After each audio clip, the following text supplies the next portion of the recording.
change inside of me. The inner human slowly dead in me. I feel it come alive. The darkness brings me light. There ain't no stopping it, and you will never have from me. Pain of the change. What have I become?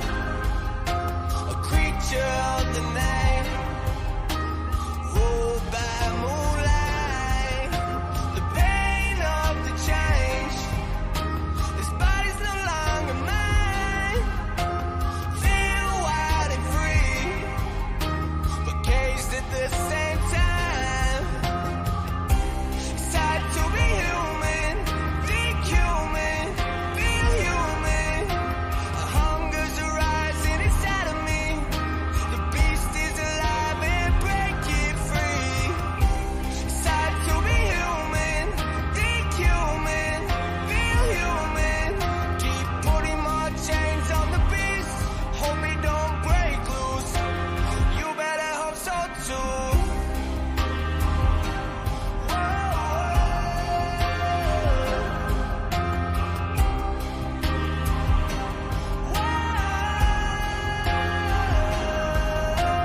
I'm still inside. I'm still here. What have I done? When did this all start? I have become a monster in the dark. A hunger like no other.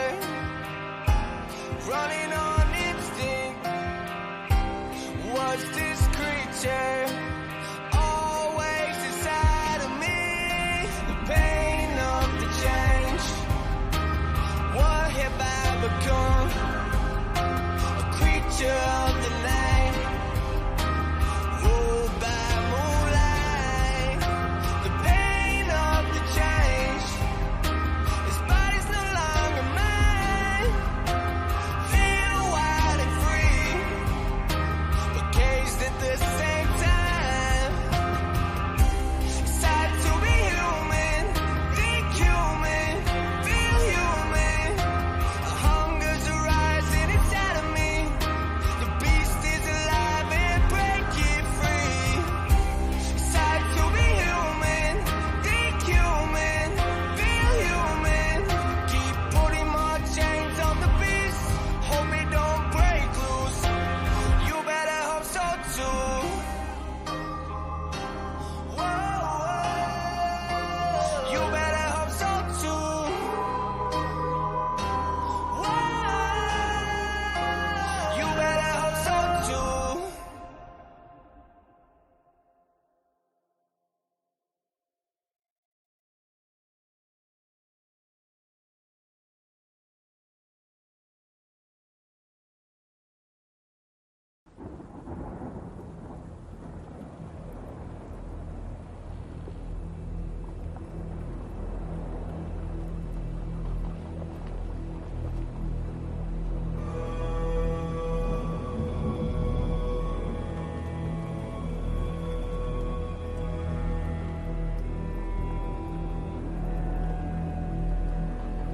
A dreaded flag, a vengeful sea. Be careful what you say. There's always someone listening. The Dutchman tossed on the sea. I swore and the devil heard me. Now we're doomed to sail the seven seas for eternity. So yo-ho, let the ocean winds blow. The line forever we must hold. We sail through them, cursed and condemned. Yo-ho, let the ocean winds blow. A sinister grin across his face said, you'll be doomed to this place. The devil heard my oath, shame of my boast.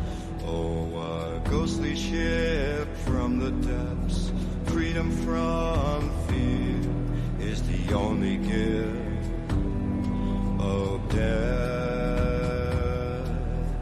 Yo-ho, let the ocean winds blow.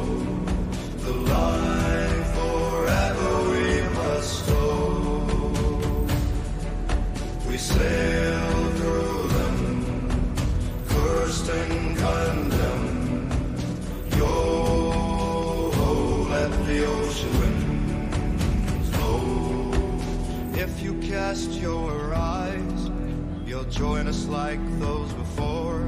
We're an omen of the ocean night. When you see the flying Dutchman, it's too late for your soul. To the waters we gave now our grace.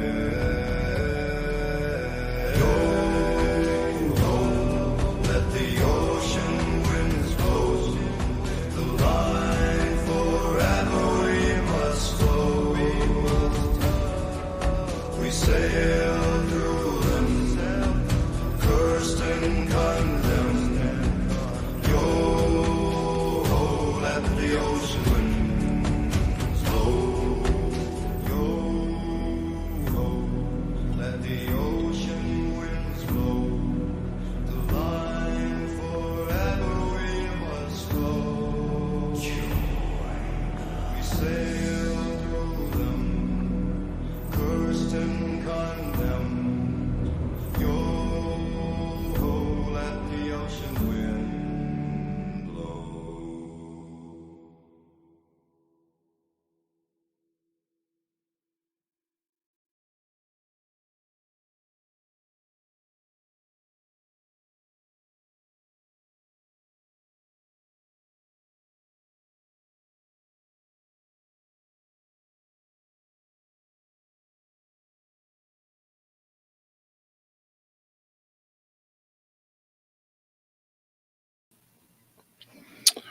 Hey everyone, Paranormal Roundtable here. Josh Turner, PRT. We're here with an eyewitness. We're gonna bring on here in a minute, and so music, whatever the thing on there. Hope everybody's doing good on this Wednesday. This was not supposed to be on a Wednesday. This was supposed to be on Monday, but we had an issue on Monday. Something happened, so we couldn't do it on Monday. So I apologize. And I had to do it when the witness can do it. And so I apologize to anybody who can't make it today for the Wednesday show. It's just what it is. It is what it is. So hopefully everybody can show up. Oh, man. So I have a question for you guys. Okay. What are your favorite topics that you want to hear? Because somebody sent me a message saying, why are we doing so much Dogman stuff? I don't like Dogman all the time. Yeah, I doing a lot of Dogman. It's and I don't know if they got together on this, but a couple other people did it too. They were like, well, it's always Dogman. We're always in. I'm like, damn, I thought people liked Dogman. But now people are saying that they don't like Dogman or they just want less Dogman. What are you guys' thoughts? There's a lot of vampire stuff coming out too, man. It's starting to come out now. There was a guy on Merkel's show talking about it. I'm not the only one. Somebody tried to accuse me of creating a vampire panic or some crap. No, dude, pay attention. There's a lot of people coming out and saying, hey, this stuff is real. It's really happening. This is not no joke. This isn't Chicken Little. We're not crying Chicken Little. This is really happening. So, it is what it is. I mean, it's a lot of craziness going on here. And I don't know if anybody's been paying attention, but I don't watch the news anymore hardly. It's just too much bad, but it's crazy right now. It is really crazy.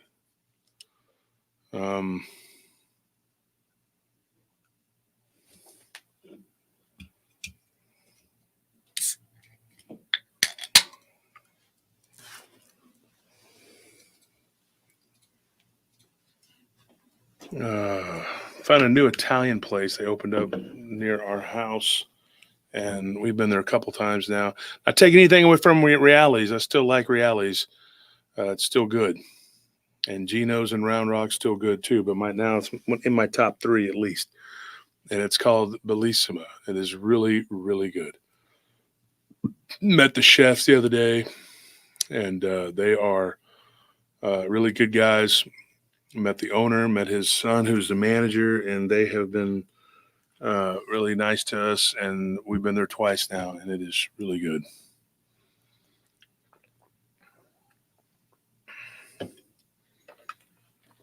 So shout out to them. Letting the chat fill up a little bit. Manicotti.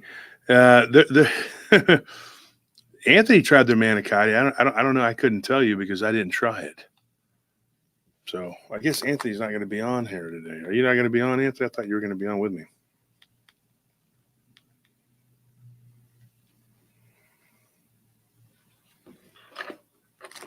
Guess he's trying to hide. Oh.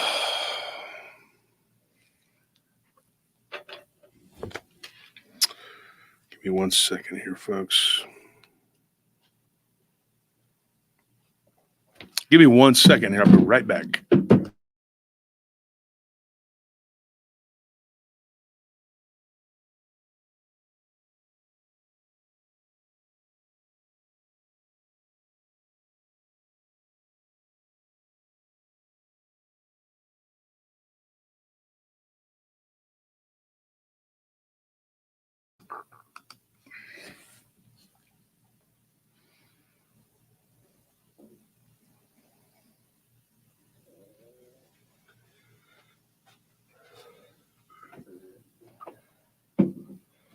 Charles Center says he finally joined on as a loyal member. It's worth it, man. We sent the mail offs today, right? Yeah, I'm here. I just got to get the second camera set up. It's kind of tricky sometimes. But we got the mail offs today. Mushu went and did that. He went and did that. So that was pretty funny, man. Somebody said that Mushu's trying to escape from us. These people. I can't even. So what I was going to do is after, I was thinking about going on to Rumble maybe tomorrow night, but I think I got a celebration I got to go to tomorrow.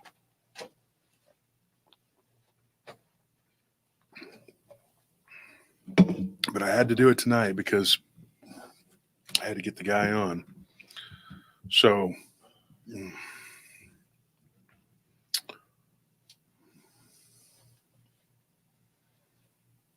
all right. There he is. All right, there we go. So let's bring on our guest. He's now in the queue, ready to go. Let me get this. What is this here? Yeah, but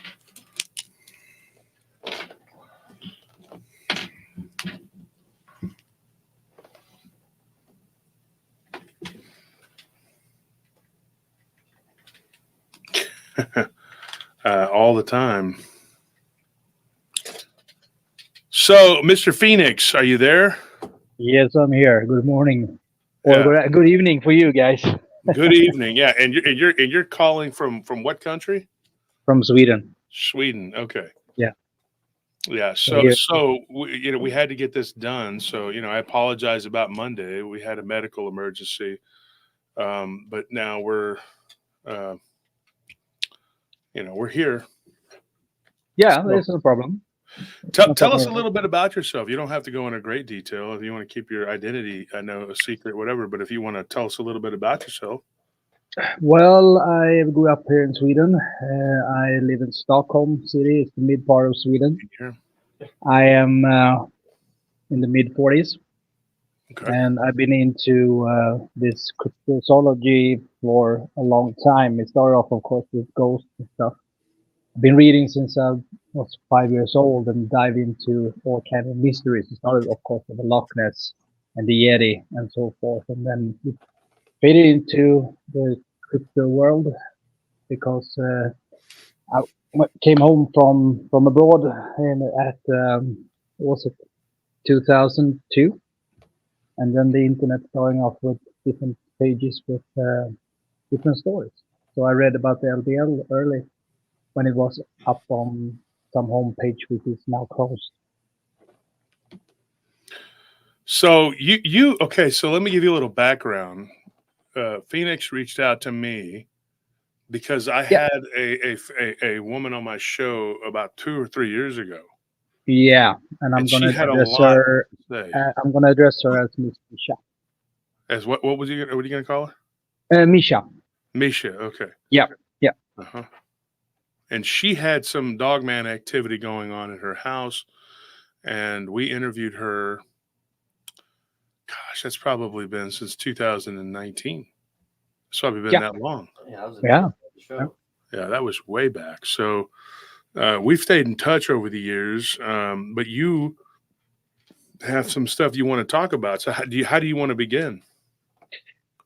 Well, I and Misha became friends after the show, and we started on online, and she gave me so much information about them, and she told me about the pack that she has a couple of hours from Stockholm, Hmm. and it snowballed from there into something greater than I ever thought. To be honest, I wouldn't imagine in my whole life that these experiences that I have, and also the pieces of the puzzle ever since I was a kid, just came to places. So I don't know that you recall that I mailed you and Nelly and also Ryan back then a long version of it, and then I've been waiting for a couple of years because yeah, people talking, they have their discussions, they have different theories, and when I visit her, we had to came across, and I met this Dogman, or actually the whole pack. To be honest, there were about 20 people, not people, 20 individuals standing around us, and we took a picture of them. We were allowed to take one picture of him. Okay, and how is it that you were allowed? I don't understand. Like, what do you mean? Because she speaks to them telepathically. Okay, and that's not unheard of. People do that. Yeah. But so how did it come about? How did you get involved? Yeah, because I visited her because I also wanted to see for myself and meet them, and I'm not afraid of it. So I was very interested, very curious about it. So I went to her place, and we went to the little lake, which is nearby, and we went out to the bog, and she knocked on the tree with a tree stump 4 times, and she said, "They're here now." And then we went out to the bog, and she communicated with them. And he said also that you're allowed to take one picture about 40 yards away, because he was standing a little bit further away from the rest of them, because the youngsters, they were gathering around us. So she took the picture. I didn't see anything. I didn't feel anything. But when we came back to her house, and she showed me a very clear picture, which I have sent to you, and also it's up on my Facebook page, so everybody can see that. Yeah, and so you and her, you actually went there to where she was at, and you Yeah. witnessed these beings along with her. Yes. Wow. When we shot some pictures, we can see everything, but live, I didn't see anything. I've just seen one time, but I felt them from time to time. So it wasn't like you when you first went out there. You didn't did you believe that you were going to see anything, or were you thinking like, no, this is bull crap, it's not gonna happen, I'm just. No, actually, I believed her. So because we had a lot of talks and over the phone and also chatting, so I have no reason to doubt that that was bullshit. So I believe her. Yeah. And of course, back then I have a little doubt. Of course, we cannot believe anybody else 100%, even though you want to. So when we got the picture, it was like, whoa, because he's very tall. He's approximately 10'4", and you can see him in the shrubbery behind the trees, or in the tree line, and you can clearly see his face, his nose, the eyes. Yeah. And So we also have more blurry pictures, but I never shown them to anybody because it's too blurry and people can see it. So there's pareidolia, but it's not. You can clearly see it if you have the eye for it. You can see them standing like from 11 o'clock to 7 o'clock clockwise around us. The whole pack. Yeah, and so that's the question. Like, so okay, let me get this. So you went there. Yeah. And you were out in the woods with her. Yes. Because Okay, she knew where they were. and she took pictures, and then they showed up on the pictures. Yeah.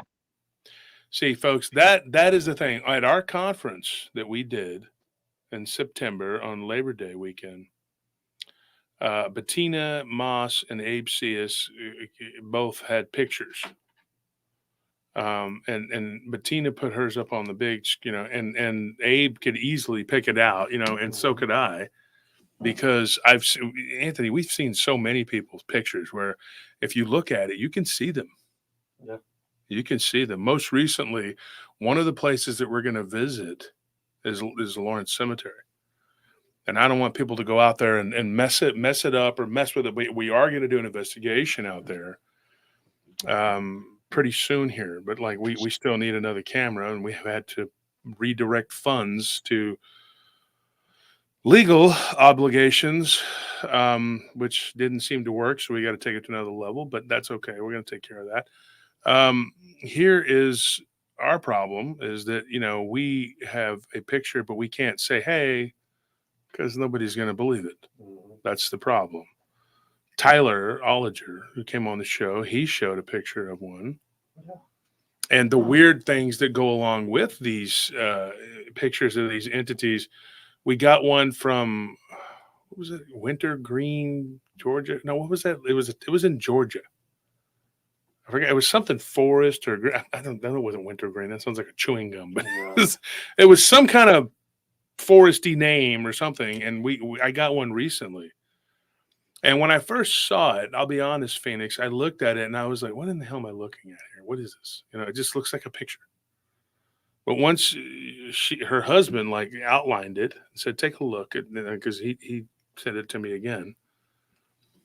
He was like, because he said the same thing. He's like, I didn't believe it at first. And then he drew the outline of it. And then I saw it in red. And I said, oh, crap, there it is. You can see it. And then we got one off the Devil's Backbone. I think that one looks more like a Bigfoot, that particular picture. But you could still, it's like the way that they can be there and you don't know that they're there. Yep. Which is so scary. Like, I mean, it is really scary when you see Bettina's pictures. You're just like, oh, crap. You see them, Abe, the same thing. Everybody was making fun of Abe because of his pictures. But when you look and you see what it is that he's seeing, then you start to go, okay, there is something to this. There's something there.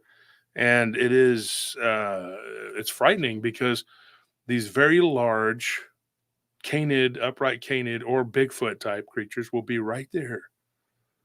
And you don't know. They can cloak very easily, so they can stand breathing down your neck, which I also have experienced several times. The one advice I can give to you guys is to take a non-digital camera because the energy and the magnetic fields or whatever it affects when you take a picture. You seen the 3 pictures I've sent to you about how it was before on the bog, and then a picture of the big alpha, and also I made a circle around him. Yeah. So So you went out there. How many times have you been out there now? One time. One time. One time. And she's been in contact with him since then. So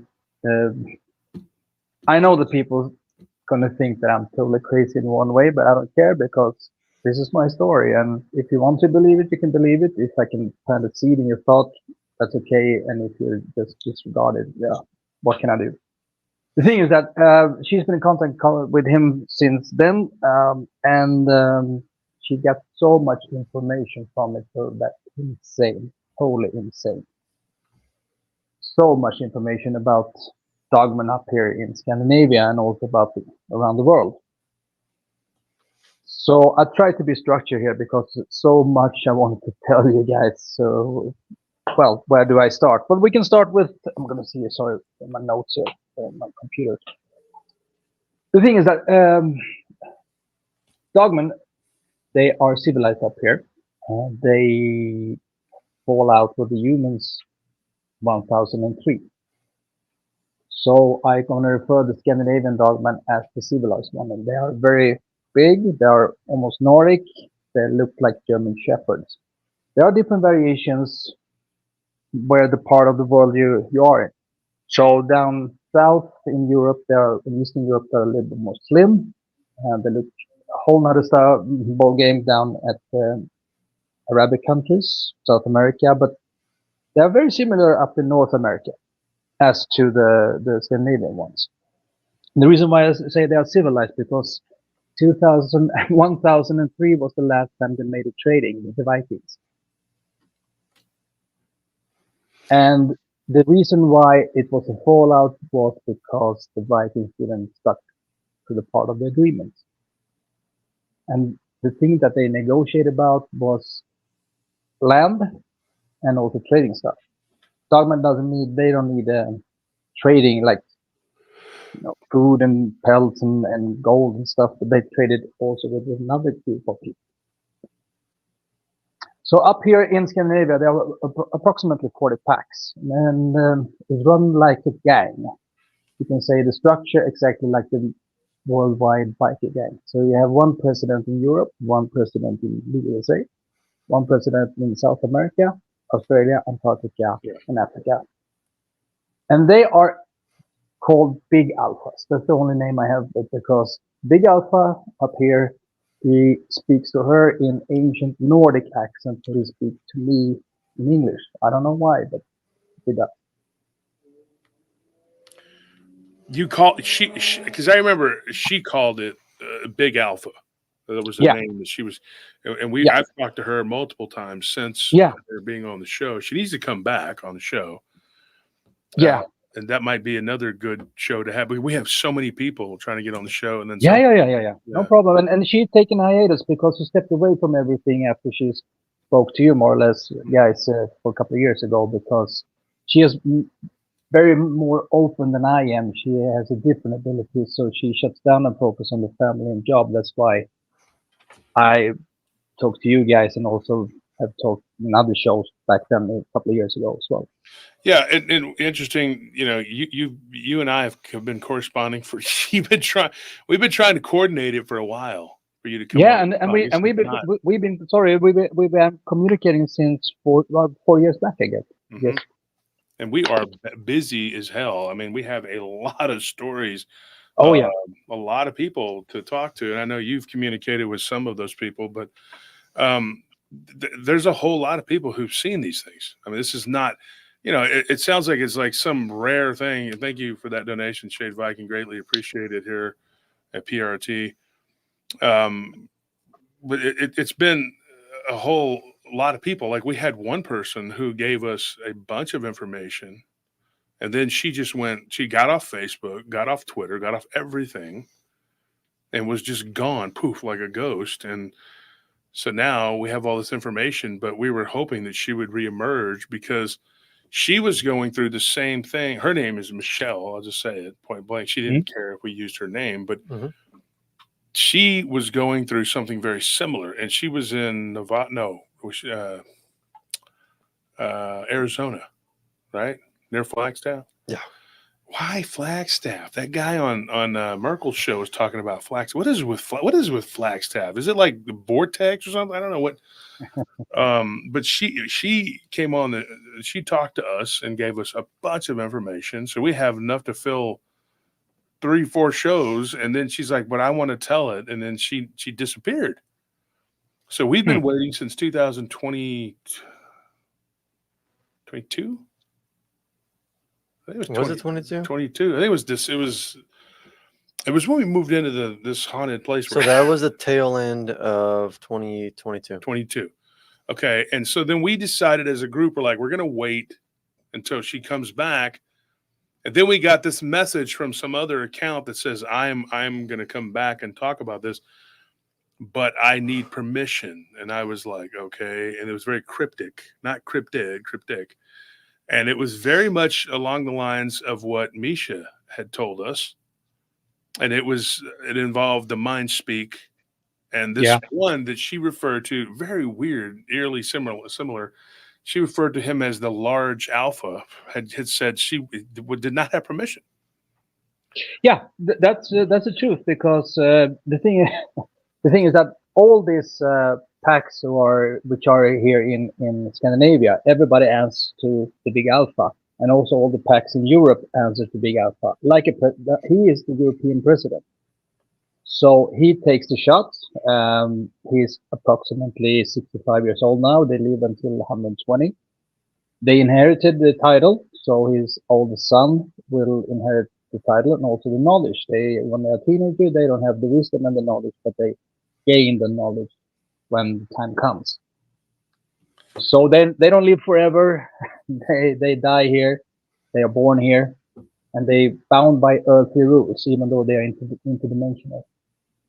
And I have like information for 4, 5, 6 episodes as well.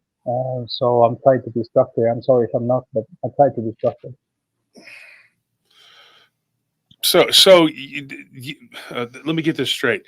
So the male that she talks to with mind speak or whatever, the communication, communicate. And of course, people that are thinking these things are more along the lines of animals, which I don't. Nope. They're not going to believe that. They're going to think, oh, these things are some kind of animal, and they're not going to believe that this can happen.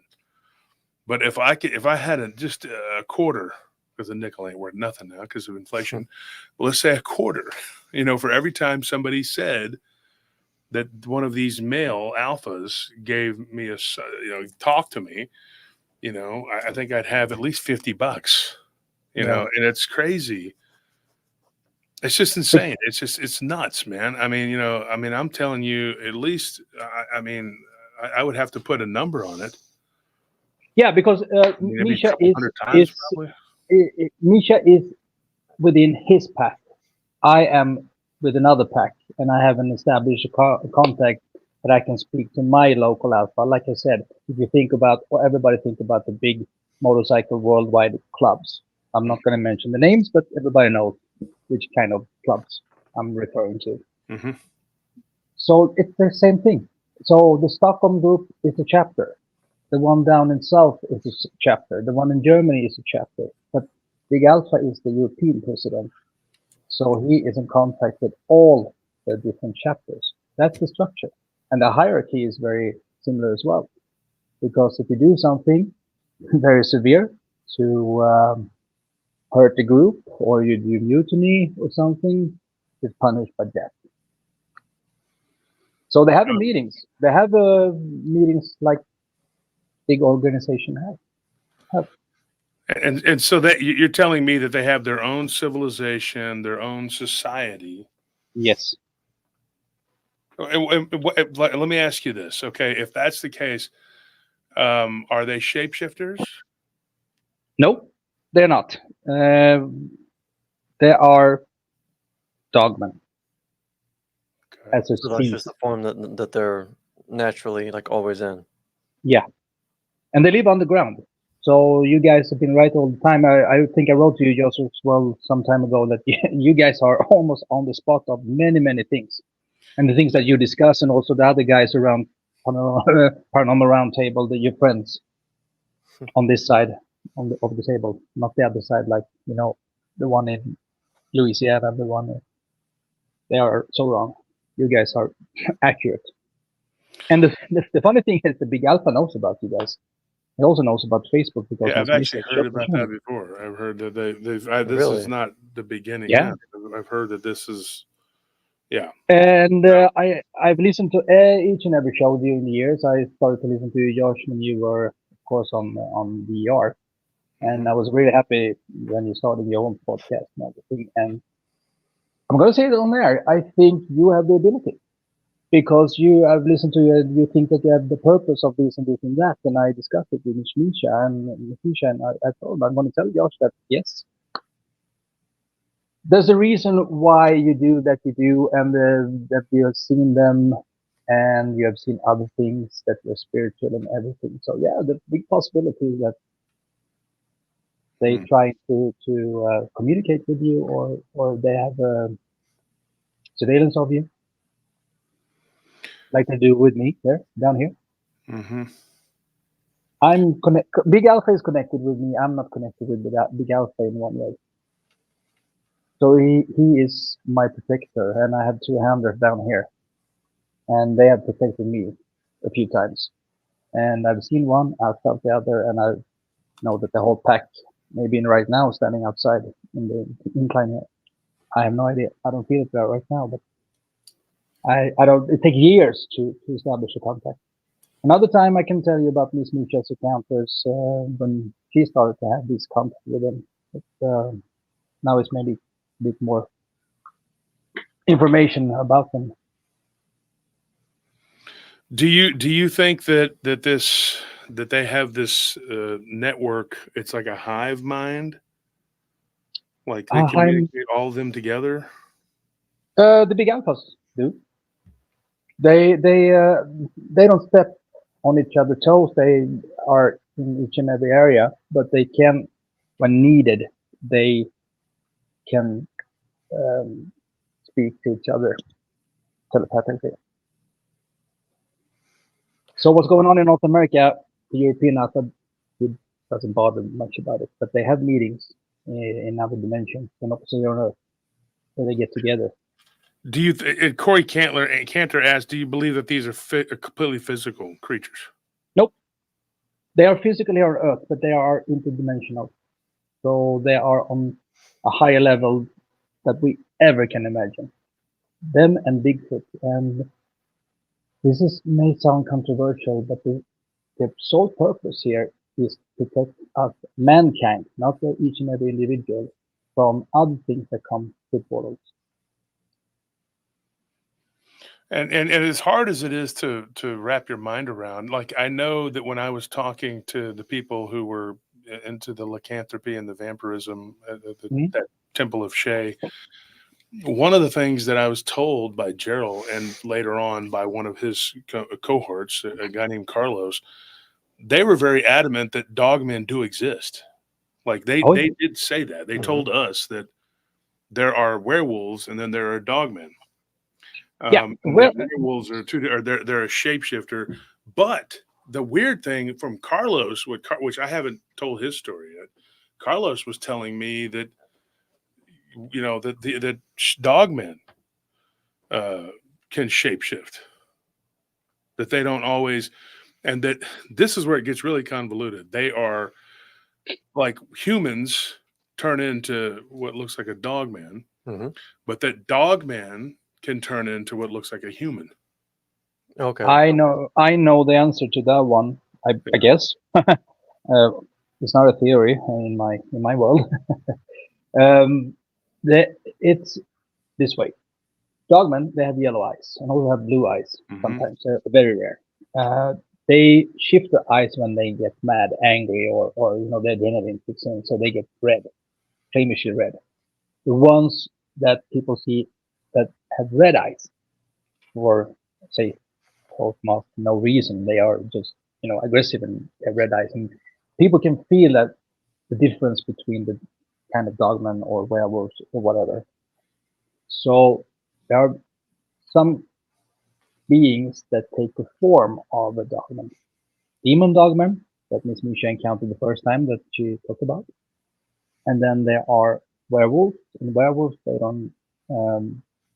not dogmen, because werewolves are humans they stem from an ancient black magic ritual. Kind of like shapeshifting, but still a little bit apart. And then you have the shapeshifters. So dogmen are dogmen. And then you have some other beings that take the form of dogmen. And then they have the demon dogmens. And then you have the werewolves. And then they have the shapeshifters. So that's and I was given a whole course on that. Not asking, but when I was introduced recently to another guy named Charles from or they call him Charlie. And that's not even his real name, but his nickname is Chucky. So I just shortened it to Charles because I said Charles is Chuck, but he's a red-haired guy, and he was involved in this temple. And he was much like Gerald, and Gerald introduced me to him most recently. It took him a while to listen to the show. First we got off on a really bad foot, and he says, "I think you're full of shit," because I was talking about ghosts one day on there, and he says, "You don't know." I'm like, "Dude, I'm repeating what somebody told me." He goes, "Well, that's not how ghosts work." I'm like, "Well, enlighten me." He never did tell me about that, but he told me about werewolves and dogmen and how they work. And then he explained hellhounds to me. Now, what gets me is this is really weird. And you tell me what you think of this, Phoenix. He told me that at first I said, well, I think you're foolish because I'd never heard of anything like this. Yeah. But he told us that he was a handler of hellhounds. And that these dogs can be raised and bred by humans, but that they have Nephilim blood in them. And some of them literally are like, they are way down the line. They are their ancestors were gatekeepers. Yeah, that's possible. Definitely, but if they are hellhounds, they are from the dark side, not the good side. Because strange as it sounds, Dogman and Bigfoot are on our side. Definitely. Some of them I've heard are ambivalent at best, but that is the Arabic, and the Jewish and Arabic, both the Levant, they believe, both of them have told me in different terms that there are good and bad of these what we would call demons. But they seem to be the only ones that call them that and actually say that they're good and bad. Yeah. The Shadim or the Hashatan, whatever. There's different ones. I mean, to them they would be jinn, right? Well, to the Arabs they're jinn, but they're Shadim, but to the Jews. But what they've told me, and I've talked to clerics, and this, a couple of people we've talked to. We've talked to the rabbis and the clerics, and we've gotten a lot of information from both sides. They're very similar in what they believe that comes from the Levant. That this Levantian, let me turn this thing off here. The Levantian belief is that they are a type of bloodline, that they have a metaphysical bloodline.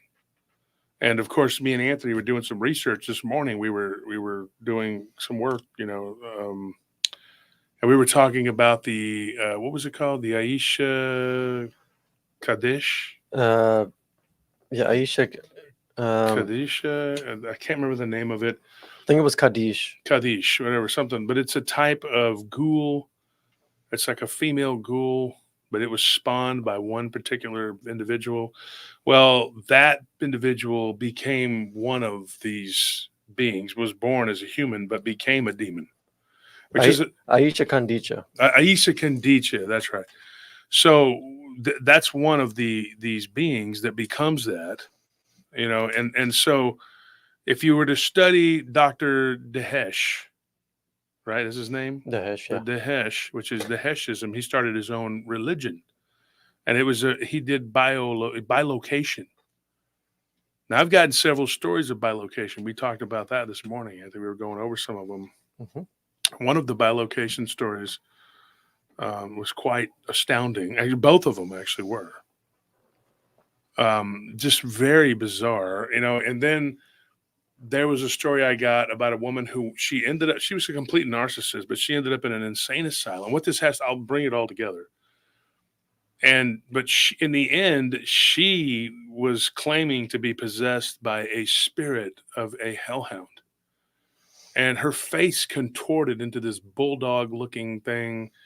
And multiple people witnessed this, and this person began to bark and jump around and bounce off the walls in an insane asylum in Pennsylvania. And her sister says, "Look, I got a shocking story to tell you." And so when we went down this rabbit hole, she found a copy of a very, very forbidden book. And of course, we were studying it this morning. Yeah, well, I mean, not the studying book, not it, the but book. like It sounds like we were looking at it, learning about its existence. Its existence, yeah. And but it talks in these books. There's a few of them now. One is from the Orient, and I'm not going to say the name of it either because, like the video, the tutorial we were watching, actually, the guy's kind of doing a tutorial, and he says there's always going to be that one person that's going to go and find it, and go and start doing and doing stupid things, right?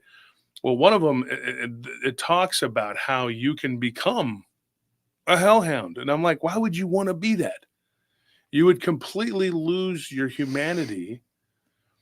And the weird thing is that it said that there are gatekeepers that will actually actively try to stop you from doing that. And these are not humans. It's weird.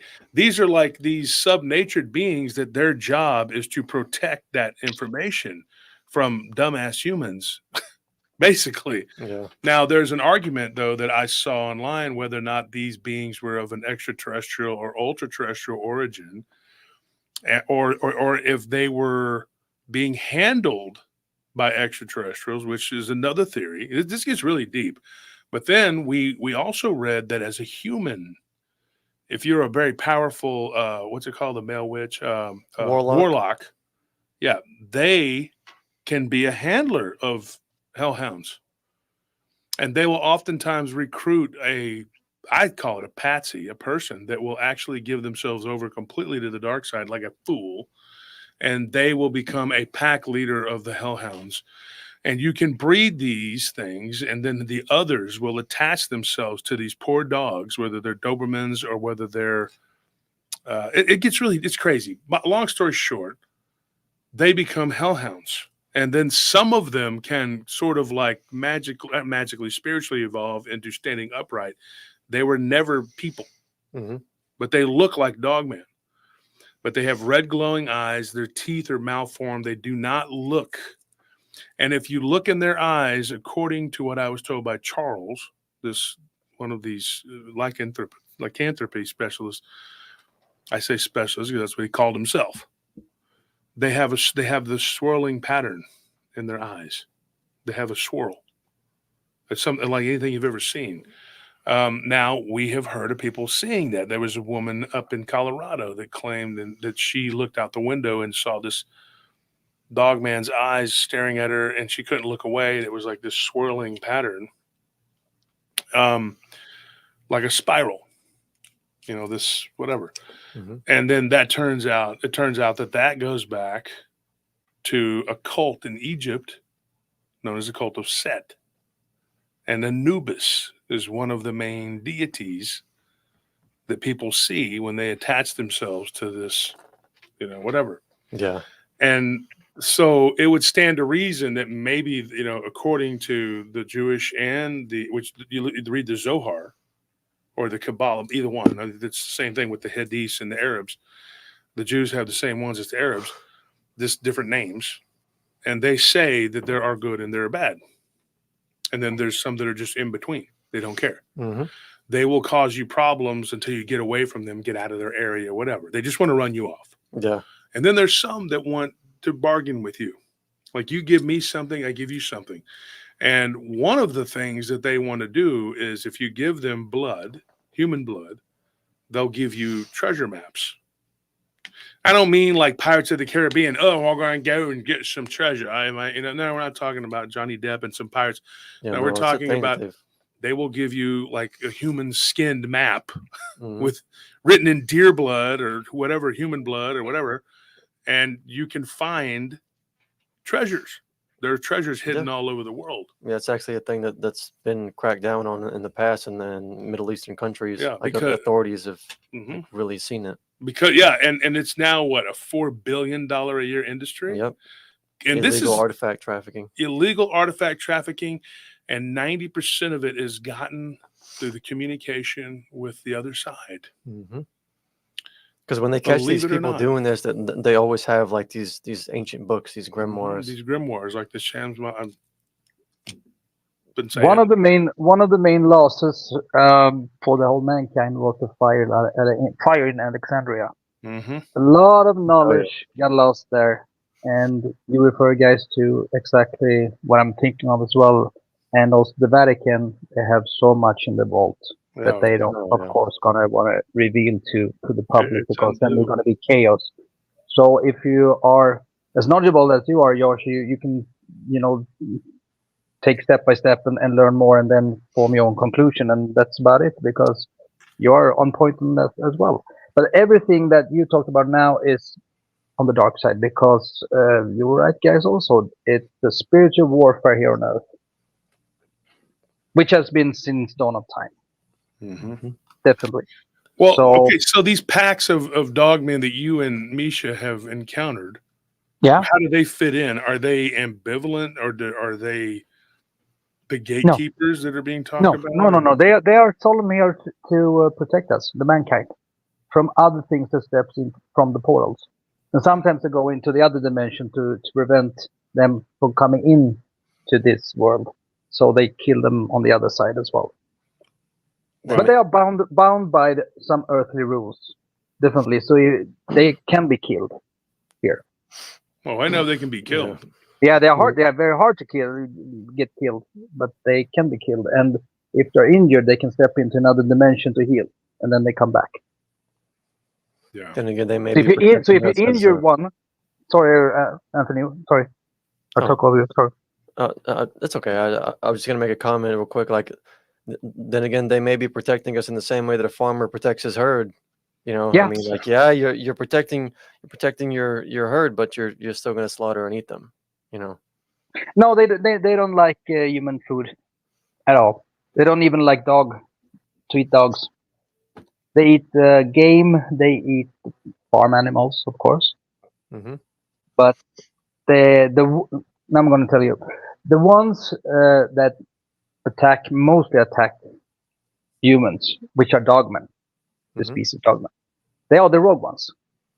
Because the rogue one, they can get punished by being expelled, and they can get punished by death.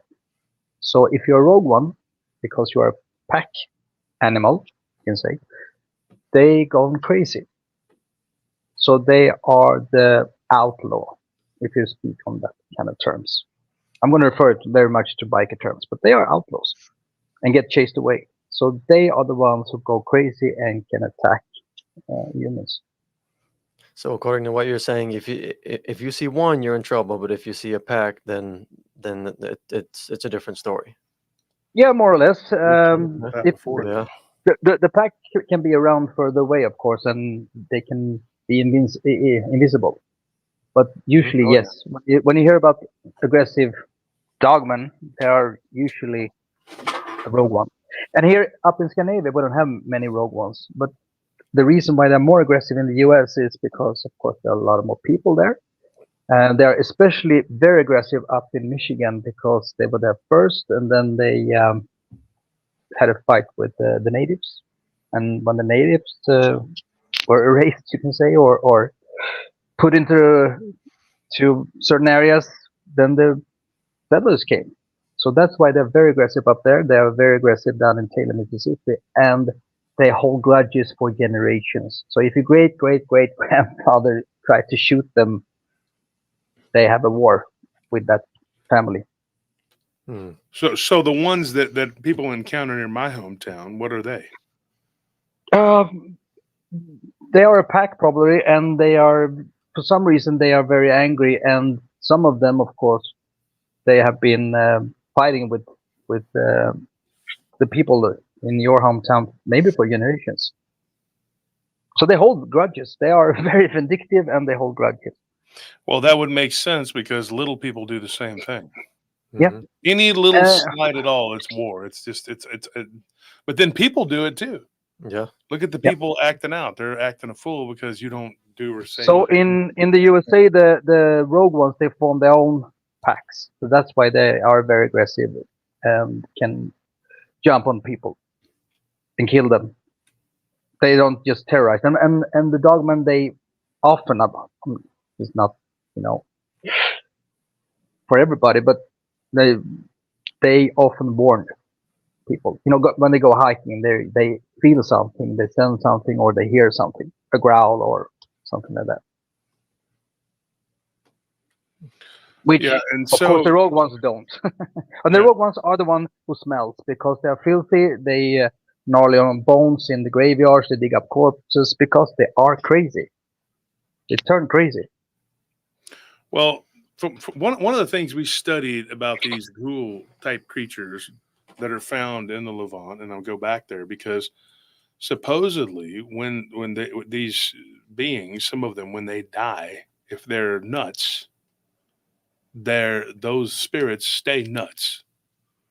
You know, they're like a crazy person that dies. That now they're a spirit that's crazy. And if they had demons, attaching themselves to them in life, they're going to be trolled by them in the spirit. You know, they're going to be around. Interesting thing last night when Abe was on, I didn't get to listen to much of it because I had to go to the gym, but I was listening to him until I went to the gym, and he was talking about this guy that used to stand nude by his door, and he was a kid. He had to walk by him. Now, of course, Abe, if you know his story, he's got the eye. Now, that's not now here.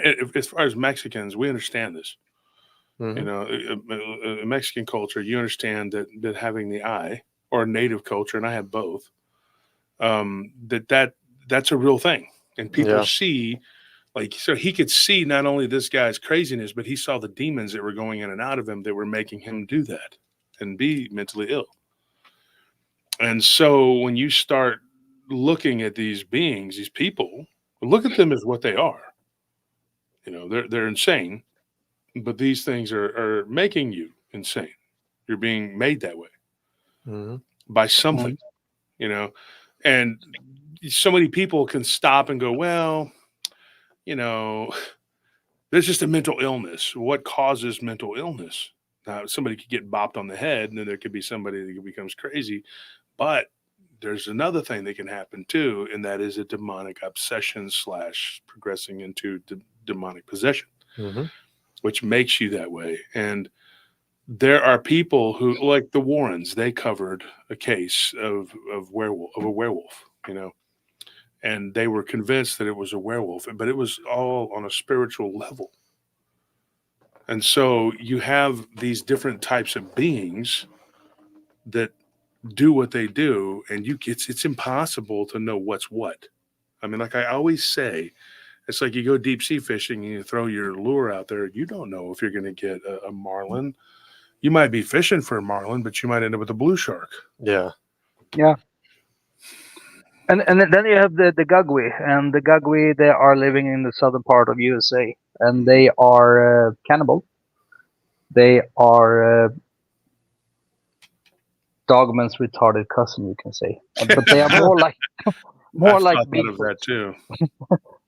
Because they are very dangerous, and they are nocturnal, so they are hunting at night mostly, and they are the ones who also kill people.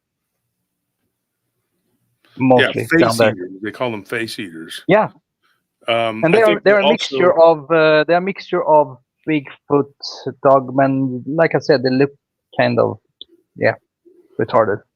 Well, and you look at Ron Murphy was on last night with what was he on? BMR. Him and Boomer were talking, and Ron Murphy he's one of the best. I don't care what anybody says. Ron Murphy he has the information. Oh, yeah.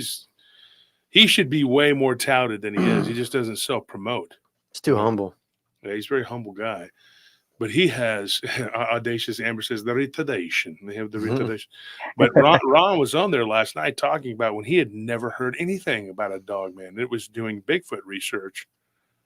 And the person that he was with, they said, well, there's another type of Bigfoot. And he went on to describe what we know now as the Dogman.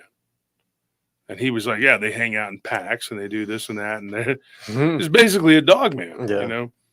But then there's this other thing that's like almost like something chimeric. And it's even weird that Congress even had to here in this country, they had a big old debate about whether or not they should be allowed to make these things. You know, like, well, okay, what is your company's goal? To build a better homunculus? I mean, it's, you know, what are you doing? I mean, they're like, well, these companies should be allowed to, and it was the left actually, and I'm not picking on them. I'm just saying they were the ones that fought for that. They're like, why? Why were they so adamant to? Why do you want these companies to be able to create chimeras? Yeah, for what purpose? I mean, you would think it would come from the right, considering a lot of the war hawks tend to come, used to anyway. It was traditionally they would come out of the right, but not now, because of the war in wherever. I'm not going to get into that, but yeah, it seems like they're kind of like pushing it. Yeah, and a lot of people say within the community about the super soldiers and stuff, and they are manufactured in labs. No, the pure Dogman you can never cage, and no, that's another thing that they have created. From what I don't know. Of course, the different governments they have the taking corpses of both Bigman and Bigfoot and Dogman and giants. But you can't cage a Dogman because they can let their soul go at ease. They can die at will. Boom. Yeah, that's another thing too. You're right. A Dogman can actually leave its body. Yeah. You're right about that. That is absolutely true. So can a werewolf. But if they unattach themselves, that there's a chance they can't get reattached. For Dogman, they can. For Dogman, werewolf. Dogman, I've heard that. That's a true thing. They can unattach and reattach, and they can also reanimate a corpse, which is what you were talking about. The retarded cousin does, and they can create ghouls. These beings are not no animal. They're running around out there. No, they are not. They're highly intelligent creatures. Yes, they are Organized. They're organized too. They're structured. They're structured, yeah, and they were at one time a lot more structured than they are now.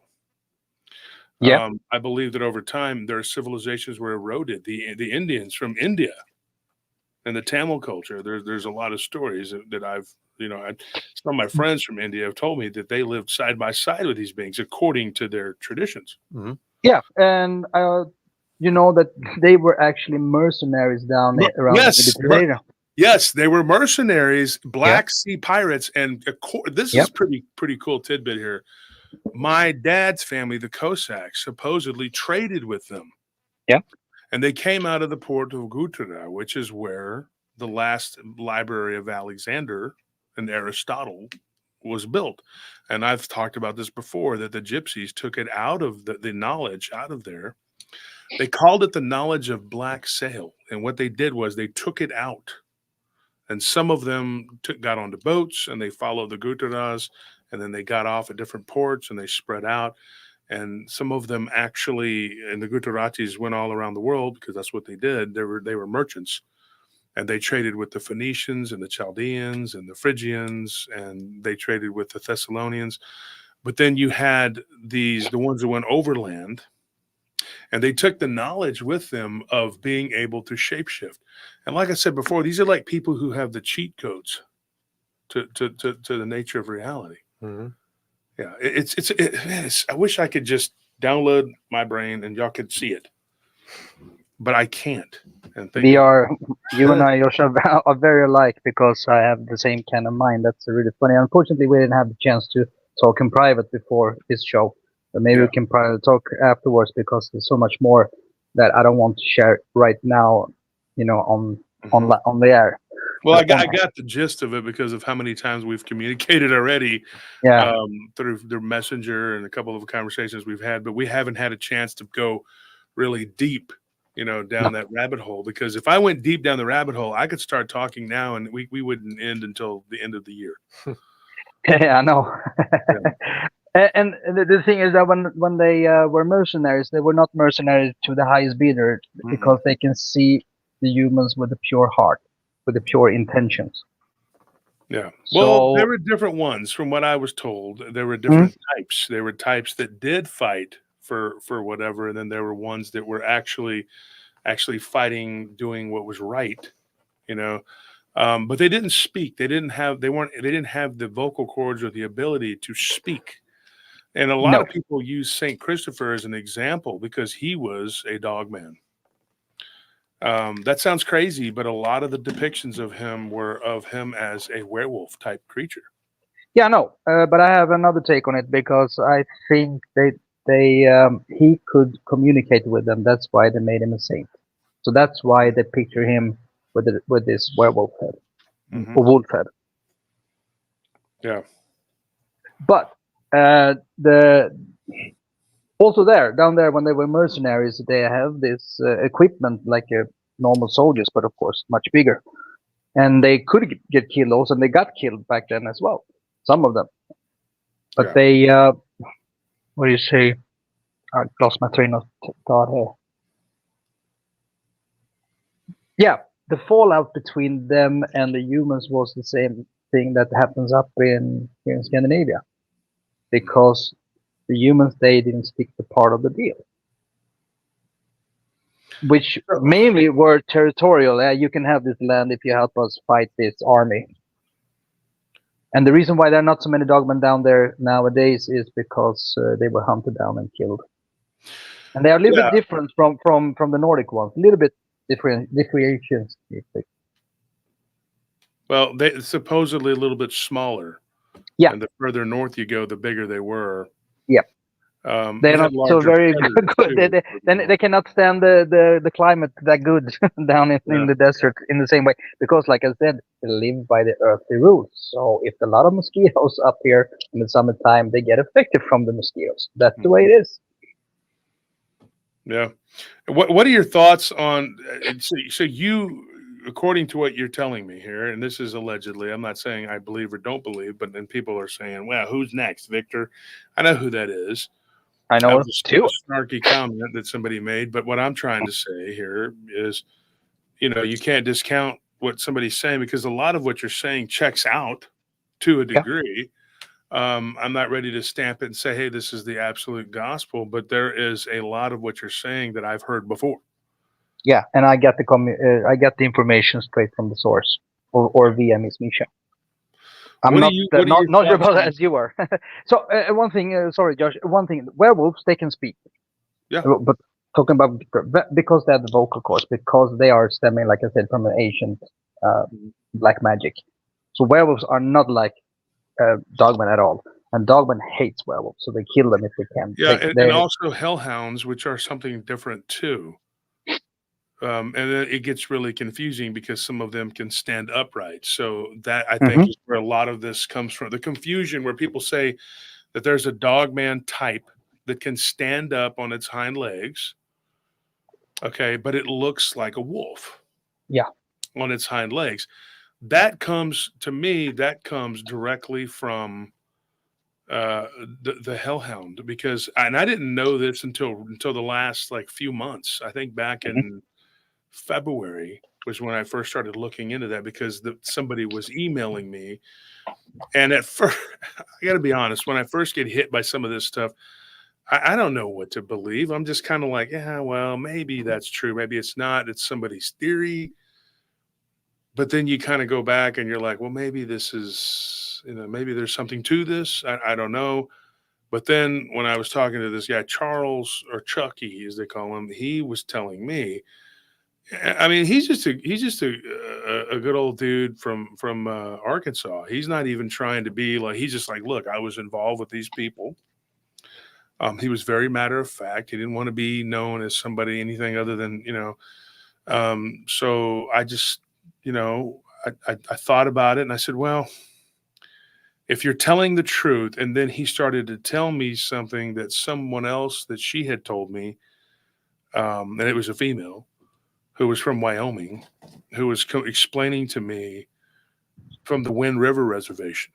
She was an Arapaho, and she was telling me that, that her family could actually conjure up and create somebody in her family that basically practiced black magic and could actually become a skinwalker type being. And that her family, he was a handler of these things. Now, this other guy says that's absolutely true because that's what I did. And I said, okay, well then tell me, and these people did not know each other. So we tested this guy and I think it passed the smell test because he was spot on from what she was saying. And these people didn't know each other.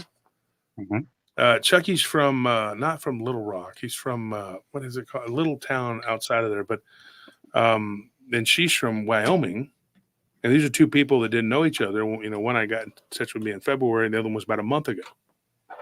So I put it all into, I have a file called WAF, Wow. which is weird as F. Oh, okay.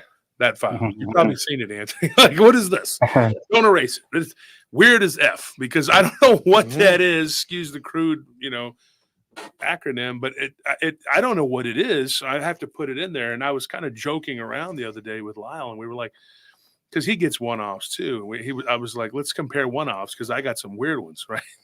But he had some weird stuff. He was telling me. Of course, he's done a lot of work in Arkansas, and so I told him, I said, this area, what do you think? I mean, there's this, all this weird. I can't even begin to tell you.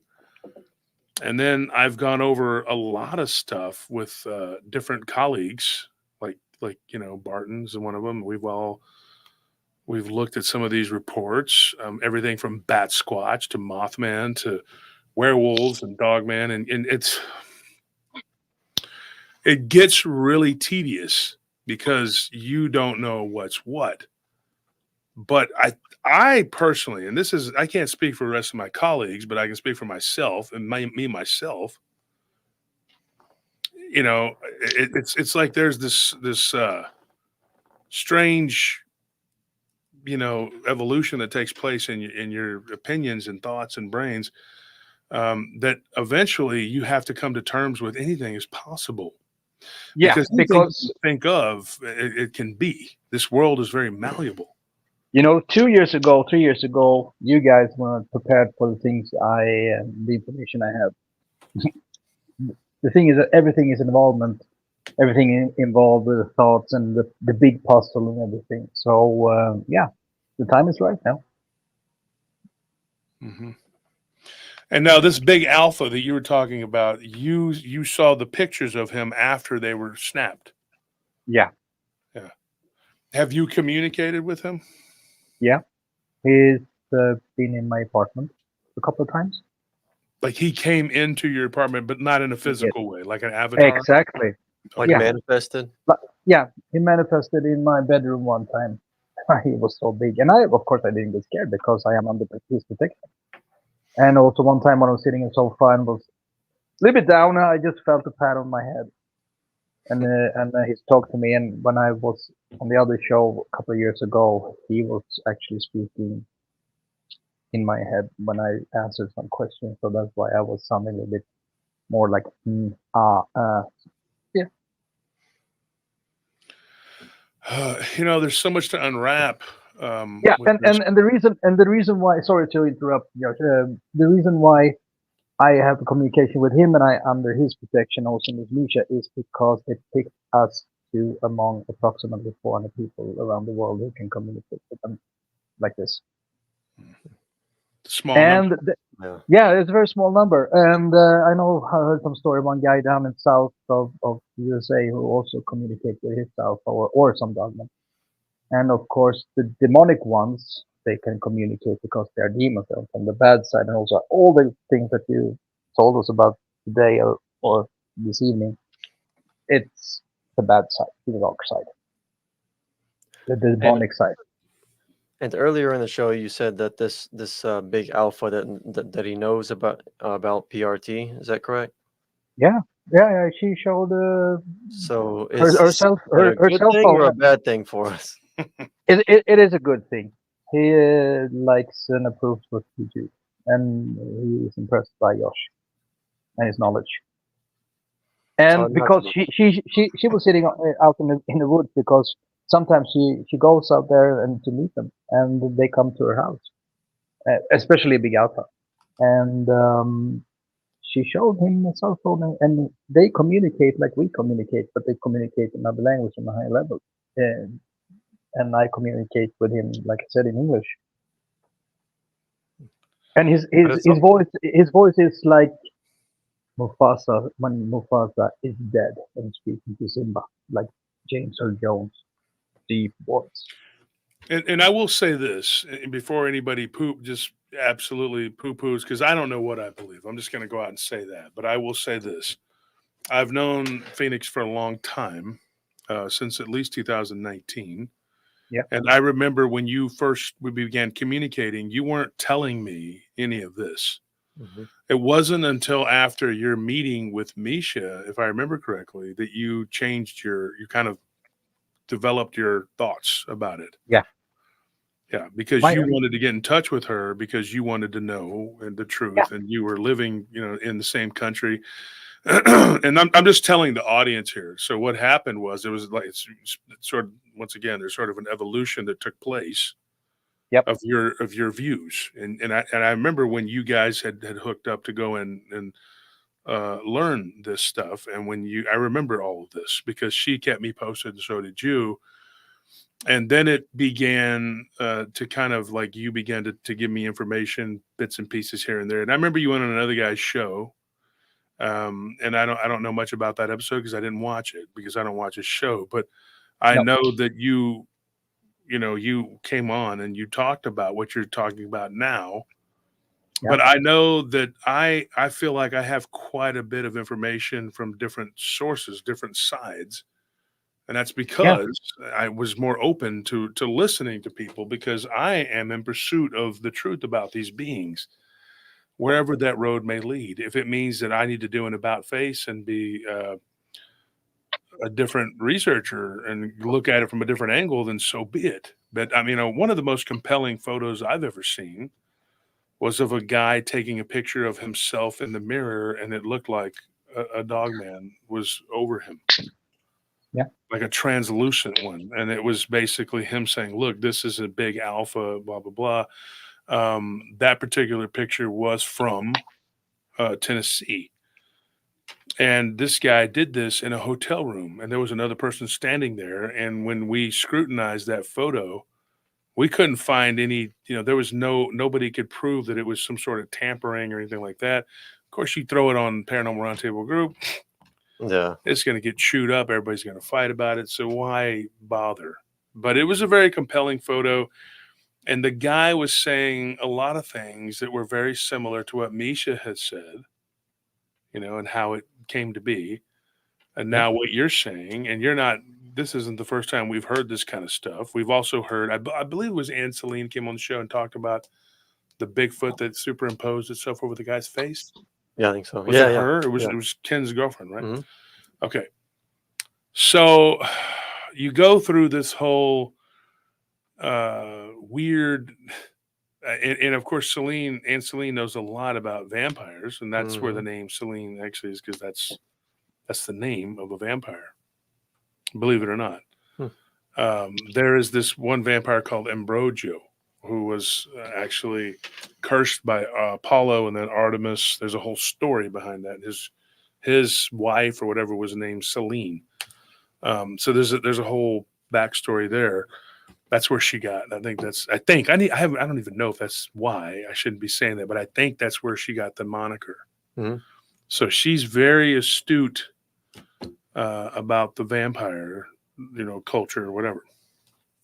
And a shout out to her because she's helping me with the research and everything. Her and Scorpion both on the vampire book. I got to give credit for that. That's just the truth. And of course, there are other people who help me with my other books, because it's, you can write a book on your own if you think you know how to do it, but you have to have somebody who is familiar with that particular whatever. Yeah. And I believe that's just the way to do it, And so we've been working together, and I have a lot of information about this. But I know now there is a reason why vampires and werewolves and Dogman are all sort of inextricably linked. Which before what is the connection? I know Yeah, everything is connected. Everything is connected. If people only knew half of it, everything is connected. Smurfy asks a question here. He says, are they regional, or do they have a need to travel to other continents or countries? Now, I would say they would do it underground, but what do you think? Oh, they are regional. They have their own turfs. It's only the big alpha who travels. But if I or Misha goes away, like my two handlers, I can go anywhere in the world and they come with me. My two handlers, my two bodyguards, regardless of which country. Because they can step in another dimension, they can step out. It's like a door. It's like a corridor. And these beings, why would they approve of this information getting out there? Like, what do they have a vested interest in people knowing about them, or I mean, Yes, like, why would they be okay with that? yes, spot on. 2022 was a very strange year for Earth, so that's why he approved of it. And he approved only one picture because he said we're not circus animals. So one picture. Maybe when I see him onwards, I can ask for. But he's hesitant about it because, like I said, he doesn't want to be exploited like a circus animal in that way. Right. And I, I'm sorry, I cough.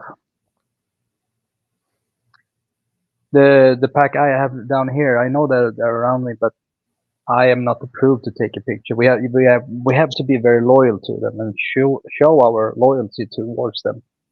So both I and Misha and the other ones probably I don't know who they are, and we live in the reality, and then we have an extended reality. So I'm not in that kind of world all the time, or want to mentally be that way because you have to be in reality.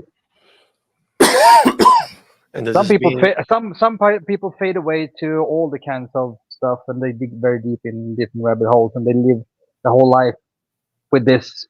But I don't think it's very healthy. You have to have focus on your ordinary life first, and then you extend your life to the things that a lot of people don't understand or don't see or don't get or don't grasp or not interested in. Mhm.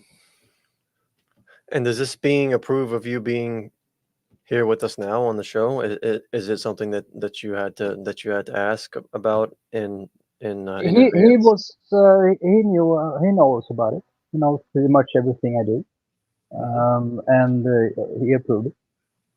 He approves it. As silly as that sounds, I'm going to say something. Okay.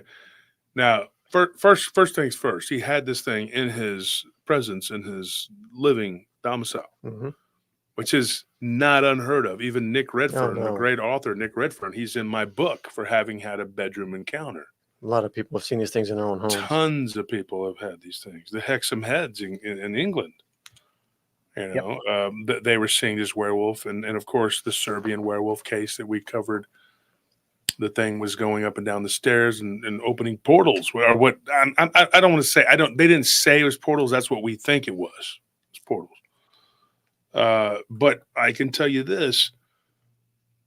If these things are from the fourth density, it's like we explained before. If you drew Tom as a stick figure and you drew a box, he's going to see a line. He doesn't see a box. Yeah.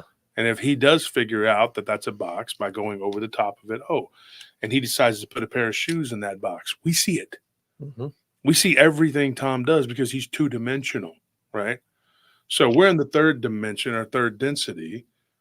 These things, the fourth dimensional beings, which is what they are, they see everything we do. We can't hide anything from them. You're not going to be able to take a pair of shoes and put it in a box because they see it.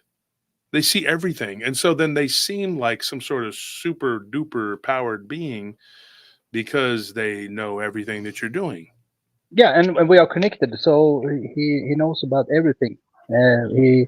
She has a new dog, and he just came around and not approved it, but say that's good because we two advocate the same kind of spiritual energy. So yeah. What like about I said, my pack down here, I'm not in that connection yet.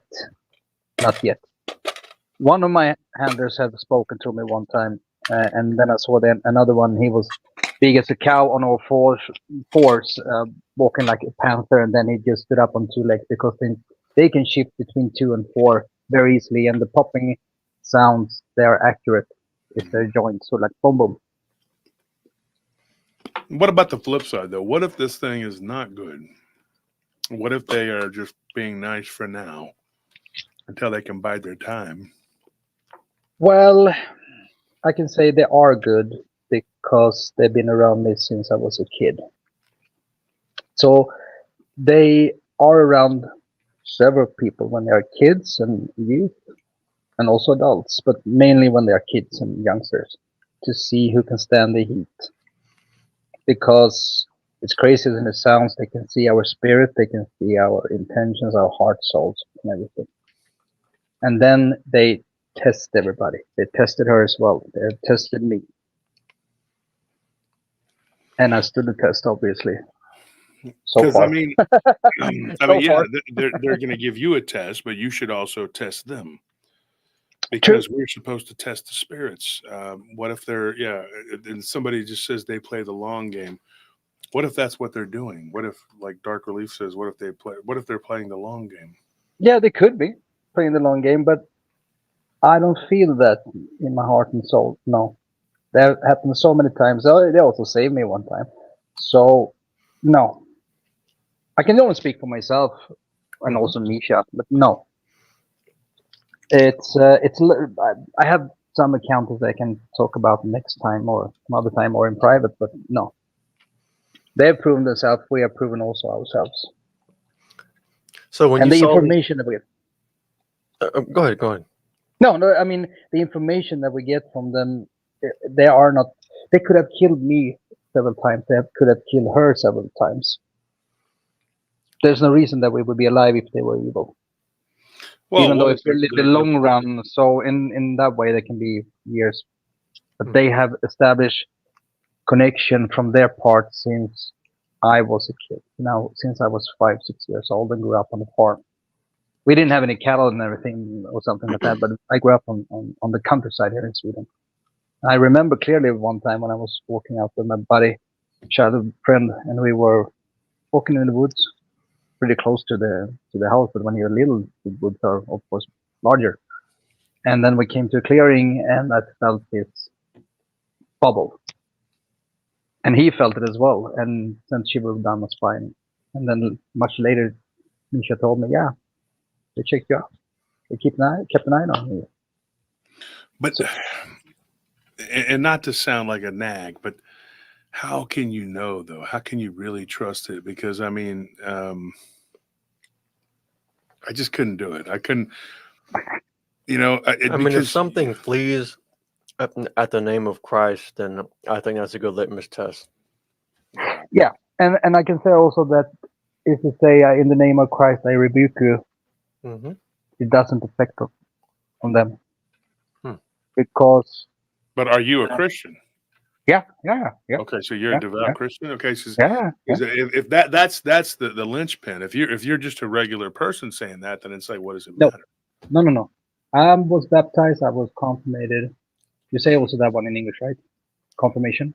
Yeah. When you are, and also I'm Christian. Protestant. Christian, yeah. And the reason why I know, this might sound very strange, but the reason why I know it is because I feel very connected with them. I loved wolves when I was a kid. I loved dogs. Like I show you, I have a wolf dog now. German Shepherds, Rottweilers. Well, I believe you. I believe you're an okay. I'm talking about what I'm talking about is these beings. I mean, can you trust them? I mean, yeah, 100%. Until they're eating you. Yeah, but that's a chance I can take. But to be fair, he is talking about like one specific particular being. Yeah, like subset of these creatures. Now let me pose you this question: what if?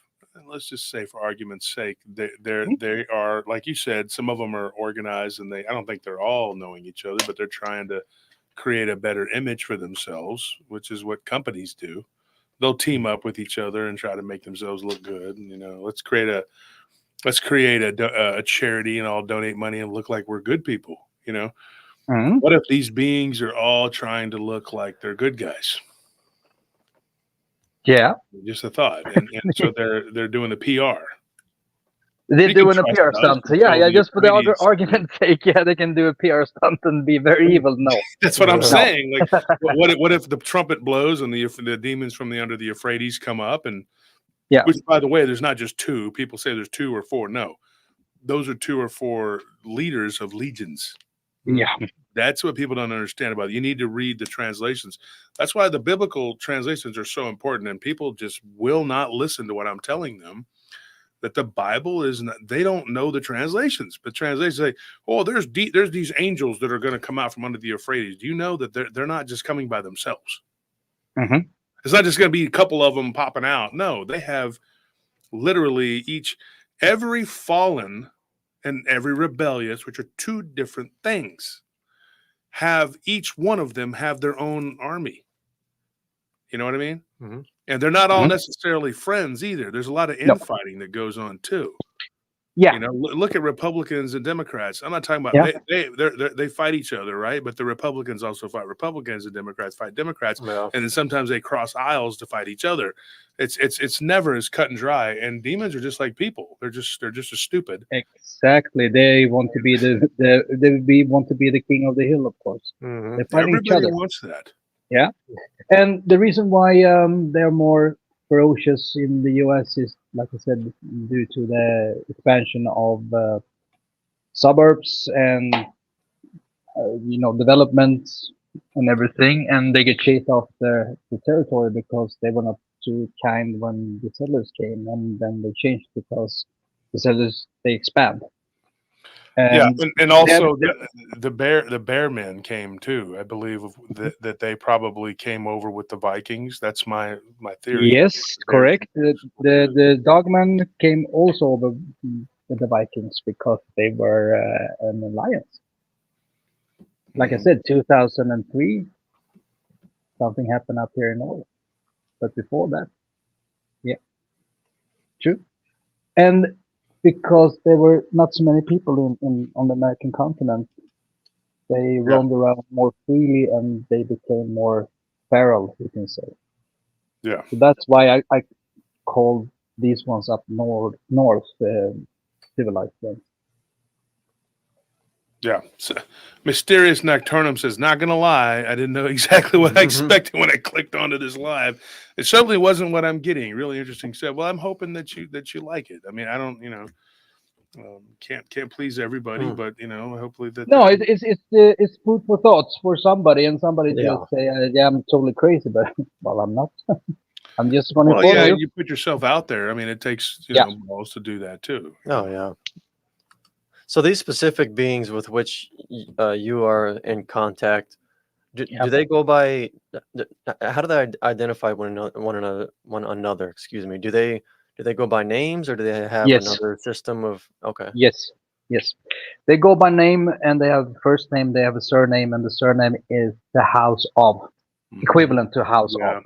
I've heard this too. What they do is, and it's like a clan name, and they have it goes with the territory of the region, and Yeah. typically the territory of the region is an ancient name, Mhm. which goes back to the beginning of their formation. So, like if it's like, the land of Umtrafal, whatever, that's a Viking term, that's. And whatever, that's what it means. And so the same thing is with the natives. They have the same terms. Mhm. I mean, I've heard of them being like Cahokia, things like that. I'm like, like if you look at the we've talked about him before, it's the god of the Aztecs underworld, Xolotl.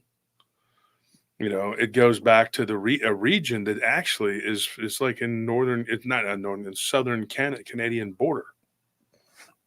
There was a land, a region there that's no longer there. It was, it was called Zolotl or whatever, but by the Aztecs, who I believe in Linda Godfrey shared the same belief. You've heard us talk about it.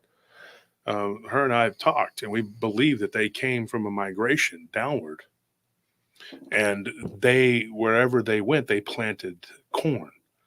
And I believe that they taught a lot of the natives along the way, who were typically hunter-gatherers, who had kind of scattered after and I'll say this, when the Anunnaki left, or whatever you want to call them, you can call them whatever you want, the beings that were here before, they came and they left. And they weren't the first beings to be here either, by the way. I mean, people think, well, they visited us and they created all this stuff. They created some of it, but there was a lot that was already here. And we've been visited millions and millions and millions and millions and millions of years going way back. If you look at the Black Pyramid and the whole story of the Black Pyramid, the first guy, Avery, he was actually, in contact with beings that were moving in and out of space and time, and some of them were from millions of years ago. That goes back before even the Satya Yuga of this time. The 4 ages, because there's 4 ages over and over and over and over again, but you're 4,320,000 year periods. Yeah. See, and so people they don't understand. They think old is like 6,000 years ago. That ain't old, okay? No. And even know. the reign of the Anunnaki kings, the 8 kings of whatever 300,000 years, well, that ain't old either. I'm talking old is like going back before these ages even started. And it kind of is like that movie, The Matrix, where they say, he's like, remember when he says on that movie, he says, the first Matrix was a piece of it was a paradise. Paradise, and you just couldn't handle it. What if that's the Satya Yuga? It starts off all good and everything, and then they're just like they just won't act right. Yeah. So then you get stricter and you create more laws, and they break them, and then people become more lawless. Because get this, the more laws you create, more outlaws are created. Mm-hmm. You ever seen that bumper sticker that says if lutefisk is outlawed, then only outlaws will have lutefisk? You know what I mean? Like the more laws you impose, the more people are going to break them. Yeah. These beings are the same way. They're going to do whatever they're going to do. And then eventually morality gets eroded, because once someone goes down the road of, well, I've already broken this law, why might just go further? Somebody commits armed robbery and the witness is standing there, you're going to get punished severely for armed robbery. It's a very serious felony. So this person's probably thinking, well, why not just kill the witness? Because then morality becomes, and it's weird. It's like a catch-22. It's like, how do you say it? Like, the more the law is in place, the more people try to circumvent it, or whoever beings try to circumvent it. Then it becomes more law breaking happens. Yeah. You see what It's I'm like saying? a self-perpetuating cycle. Then you got the Dwarpa Yuga, where everything was cut in half and people were living to be 1,000 years. And then it starts all over again, because the new age, when Jesus returns, then the kingdom of Jerusalem is established 1,000 years, which could be 320,000 years. If you look at it as a divine year, yeah. Then that's 365,000 year reign. That'll round out the Kali Yuga. We are brought out of it. But when the millennial reign ends, there's still going to be people who are not going to be on board with what Christ taught. Can you imagine that? Like, you're being taught perfection for 1,000 years and you still don't grasp it, because they're called NPCs, and I don't give a damn what you do to them. You can put them in jail, you can get a cease and desist, you can do whatever you want. They will be the men of sin. They will be the lawlessness. They will never capitulate. I don't care if they uphold the law at one point, or they did or they didn't. It doesn't matter. It's what you once were is not what you are. And like your dad once told me. I told you that today. He once said, it doesn't matter, where what's what is. You know what I mean? How did he say it? I forget how he told me.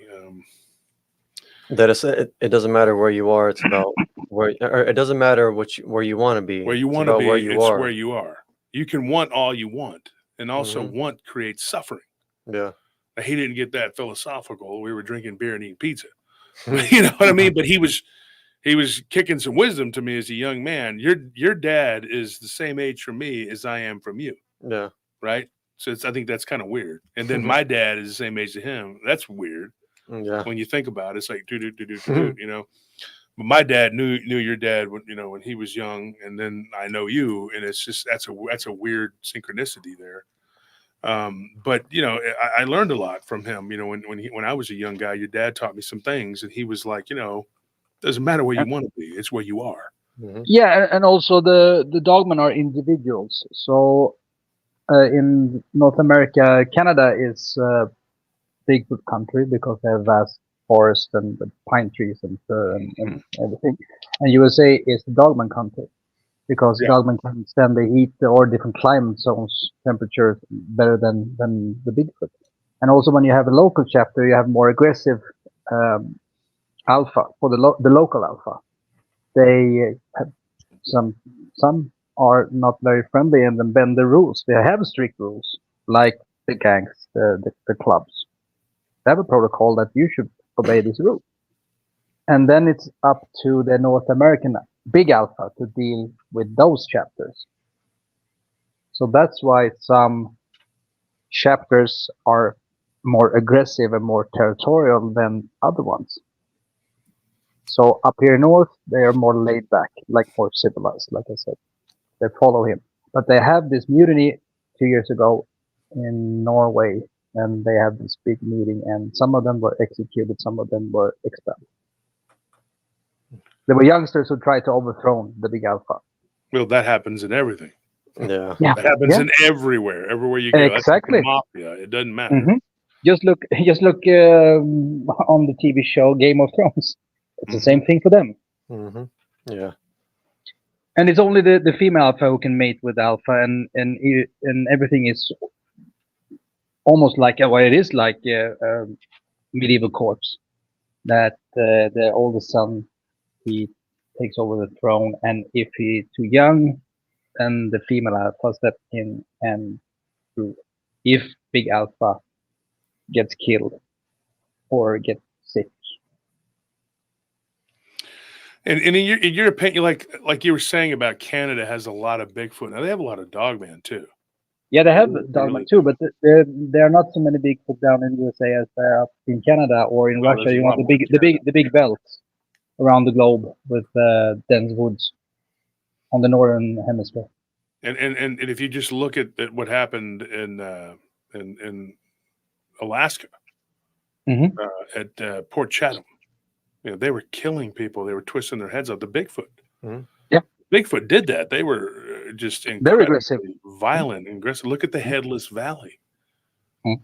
The Headless Valley is a prime example. Like people are always arguing how Bigfoot are so docile or whatever. And I've heard it both ways. We've heard a lot of stories. There's a few. We need to start covering some coming up here because we've heard a lot of Dogman Bigfoot conflict. There are more conflicts. There are more conflicts over in the US and Canada than if you're in Europe. We don't have many Bigfoot clans. Not many at all. Yeah. We have here in Scandinavia, but they are Giants. up north towards Norway. Mm-hmm. You have giants, that's for sure. You have the inner earth giants. I forgot what they're called. There's a name for them. They're these weird. Oh no, that's Malta. But the inner earth giants in Norway and in Sweden, up in the far northern regions. Yeah, there are places that people haven't stepped foot, even in Sweden and Norway. Mm-hmm. What do you know about the giants up there? What do you know about them? Not so much, to be honest. I have to talk to Miss Misha about it because I know that she has more knowledge than I have about giants. We don't have any werewolves here because they got extinct in 1850 because they said we need to kill all wolves, said the king or the ones who ruled governments. Yeah. But actually it was chasing after werewolves, so we don't have any werewolves here. We don't have many wendigos as well. We have shamans who can shapeshift up north, of course. Know the tricks and stuff like that. And we have other things here up north in other dimensions who you guys don't have. Hmm. Shade Viking says the trolls. Yeah, there are definitely trolls there. That's for sure. Yeah, but they are in other dimensions, further away from the density, the fourth density. Yeah, the fourth density. Yeah, or fourth dimension. Yeah, fourth density, fourth dimension. Mm. Codega's Codex of Curiosities, which is Rivas. He says the Headless Valley, I believe, is more Wendigo than Bigfoot. How so? I mean, because we really don't know. Although I would hazard to guess the Wendigo is quite a violent entity. There is a spiritual entity who, if Dogman come across a Wendigo, they kill the Wendigo. Yeah, they'll fight. For sure. I mean, it's as simple as that. And then the crawler, people have argued that the crawler is a Wendigo, or it's actually a pre-Dogman. No, crawler is something else. It's ethereal. And Miss Misha, she's so big alpha killing one. Yeah, I've heard of that a lot. I look at them; they're usually solitary, though. Thank God that the crawlers Yeah. are usually by themselves. And They're more both like the leopard, as the Dogman's more like a lion. Mhm. Mhm. Bigfoot and Dogman kill them by stomping on their heads or actually take a big boulder and crush the skull. And some people believe that they are also a type of vampire because they've been known to drink blood. Yeah. A northern iteration of a vampire. That's the whole thing too. Like when I talked to these guys from Shea, Phoenix, they were telling us that there are all these different variations of all this different stuff. Yeah. And one of the things that came up was that the Dogman are not werewolves. That was something that, and of course, it wasn't Gerald, it was Joel, who's into vampirism. He told us that he'd seen them before, and they were not wolves. They were not his people, his friends that were part of that. Well, I wouldn't say friends. None of them are really friends. They'll stab each other in the back in a heartbeat. Yeah. But it's really weird. And so one of the things I got into it with Charlie, I told him, and I asked him about the Wendigo. For me, the person to talk to about Wendigo, it's Chad Lewis. Yeah. There's other people that try to say they're Wendigo people, whatever. Chad Lewis is the guy to actually talk about the Wendigo.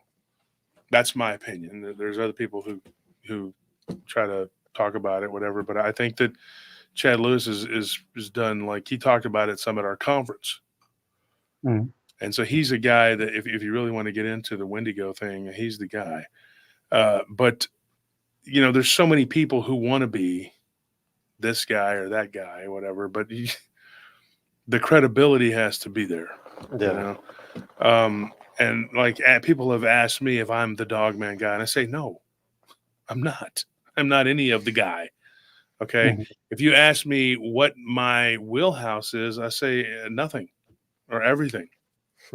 It's, like Salahuddin, Yeah. this isn't Everything. and he's like, Nothing. what does this mean? What is Jerusalem? And he's like, it's everything. It's nothing. That's me. I mean, it's, Yeah, I think that I hope that people who listen to your podcasts or on YouTube that they actually listen to what you have to say, because even though they maybe not agree, you plant the seed and food for thoughts, Mhm. including me, because I'm getting more interested because I want to learn more, I want to know more, I want to. We're never going to solve the big puzzle, of course, but we can take it piece by piece, and definitely that's the postulate. essential of it. So that is very important. So the not the Wendigo, the other one.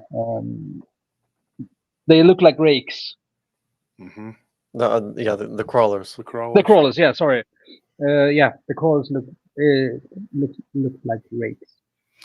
The big problem, Phoenix, too, in this field is that there are all these people who want to be a part of the big time and say this, say that, and do this. They just don't do. No. The hardest part about doing is just doing. Yeah. Just do it. I tell Anthony that. I taught you that. I taught you all you guys that the hardest part about doing is just doing it. Yeah. Yeah. There's a lot of like paralysis by analysis, people waiting around Paralysis for by around, analysis. waiting around for the right time or for the right thing to come to them. And I think one of the worst things you can do for the creative process is just trying to map everything out in your head. Like you have to be doing something. If you're an artist and you want to draw something, just start doodling until you see something.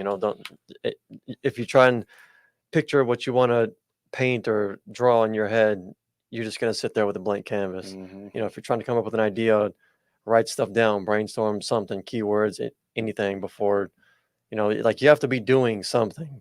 You have to listen to right different time's people. never going to come for anything. No. And also you have to take information from that person, and form your own opinion. And I will state that I'm never claimed that I am a Dogman whisperer. Never. Never, ever, ever. So I hope one nobody. person that does that. No, I'm not any kind of that. I just blessed that I get this information straight from them. I'm curious about one thing though. Go ahead. What do their names like sound like? Would you be allowed to give us? Oh like, yeah, a few yeah. examples? Big Alpha, because they're Nordic, they have ancient Nordic names, but they are so incredibly difficult to pronounce. So that's why we just say Big Alpha. But their names, their names vary based on the region they're from, like geographically. So like if they're from Scandinavia, they would have like ancient Scandinavian names, or if they're Yes. from Southern Europe, Just like their Italy, they clan might have. names. Yeah. Okay. Yeah. Okay.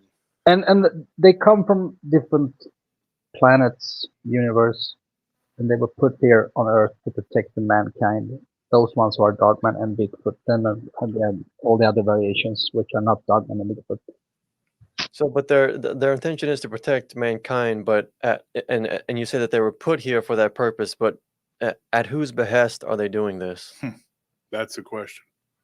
Yeah, and I'm just before I answer that one, I'm also going to say the reason why they have different variations is you can look upon people that we are different in the different parts of the world, different ethnicities, and they got the assignment from God, highest power. He called God the big boss, the highest power. And in your communications with him, does he refer to God only as God, or does he use the name of Christ as well? No, God. Okay. And they are, of course, aware of Christ as well. But because Christ is God, it's also, they just say God. Okay. Because of the Trinity, you say in English, right? Yeah. The Trinity. Yeah. So, The Trinity. so he refers God as the big boss, the highest power, not the high power, highest power. Right. And they obey to the highest power, God. So And that's why they keep that's why they're keeping up. That's why we don't get all the information. They say, stop, you're not allowed to know this. They're just giving the information that they think that we can handle and that we are allowed to know. Sometimes she asks some questions. He said, no, don't go there. You're not entitled to know this stuff. So the alpha will tell you that you're not entitled to know that. Yes. Yep. Okay. She brought up one subject, and he just gave her a few sentences, and he said, and she felt that, oh, this is a topic that I'm not sure shall ask more about, and he was very reclutant to talk about it further on. And if they were sent here from, I believe you said other planets as well. Yeah. Would that mean? Does that mean planets exclusively within our solar system, or planets that we're not even aware of that have life? Both, I would say. Okay. Both. But they are from our solar system, from the Milky Way. Yeah. Because And I they know, wondered. sorry, Josh. I just came up with one thing. They can speak all languages, by the way. They're not bound to English or Well, Swedish. yeah. I mean, if it's mind speak, that makes sense. Yes. So But- they speak all the language. So some guy in Spain or some guy in China, whatever, they can speak all the languages. And not all of them speak, of course, because they have the hierarchy. So you have everything from alpha to omega.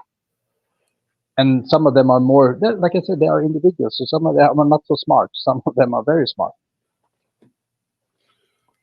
Some of them have not all the knowledge that this 7 big alpha have.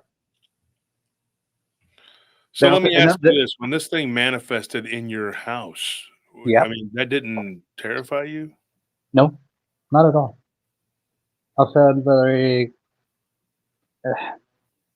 nothing. It was like, oh, you're here, cool. I was terrified when I felt one of my handlers first time. The second time, yes, I was not very cocky then. I can tell you for sure. So let me ask you this: I have friends who go out and they. Let's start with the one, Abe Seas. Like he believes that I know these Abe. Yeah, are very like evil, and that these things that he goes and deals with and faces are very evil, and then I have other friends like Barton Nunley and Martin Groves who believe that these things are, that they're evil. They go Yeah. out to the LBL, and they. So what makes those beings? Evil. What are they looking for? Are they? In this, in your opinion, I know what my opinion is, but I'm not worried about. I'm worried about yours. Like, in your opinion, Years do ago, you think that they're off track, they're off base, and thinking that these things are evil? I listened to Abe and his encounter, the first one, and those ones are from the dark side. And also LBL is a very dark place, very evil place. And the LBL, it wasn't the Dogman who killed his family, it was something else. Dogman doesn't look like that. It was more kind of like a Gugwe or something. I don't know exactly, but they were not Dogman. Or a Dogman, even though it's a rogue one, no. According So to the give us a sketches, description of the dog man. Let's just go with the big alpha that you talk about. What Yeah. does it look like to you? he looks like a big black German Shepherd, but 5 times bigger, of course, with the head, the snout. He's very muscular. They have hair on the body. About how Fur. tall? Fur, you can say.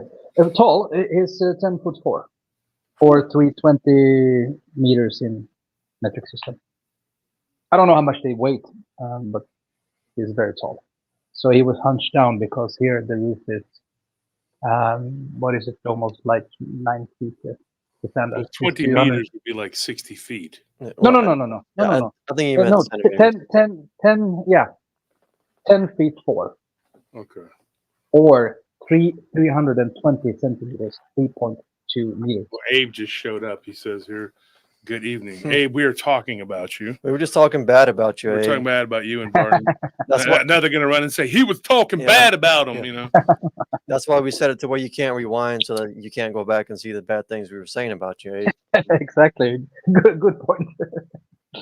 Good call, you can say. Yeah. Watch out for Josh Turner. He'll burn your house down with his druggy Yeah. friends."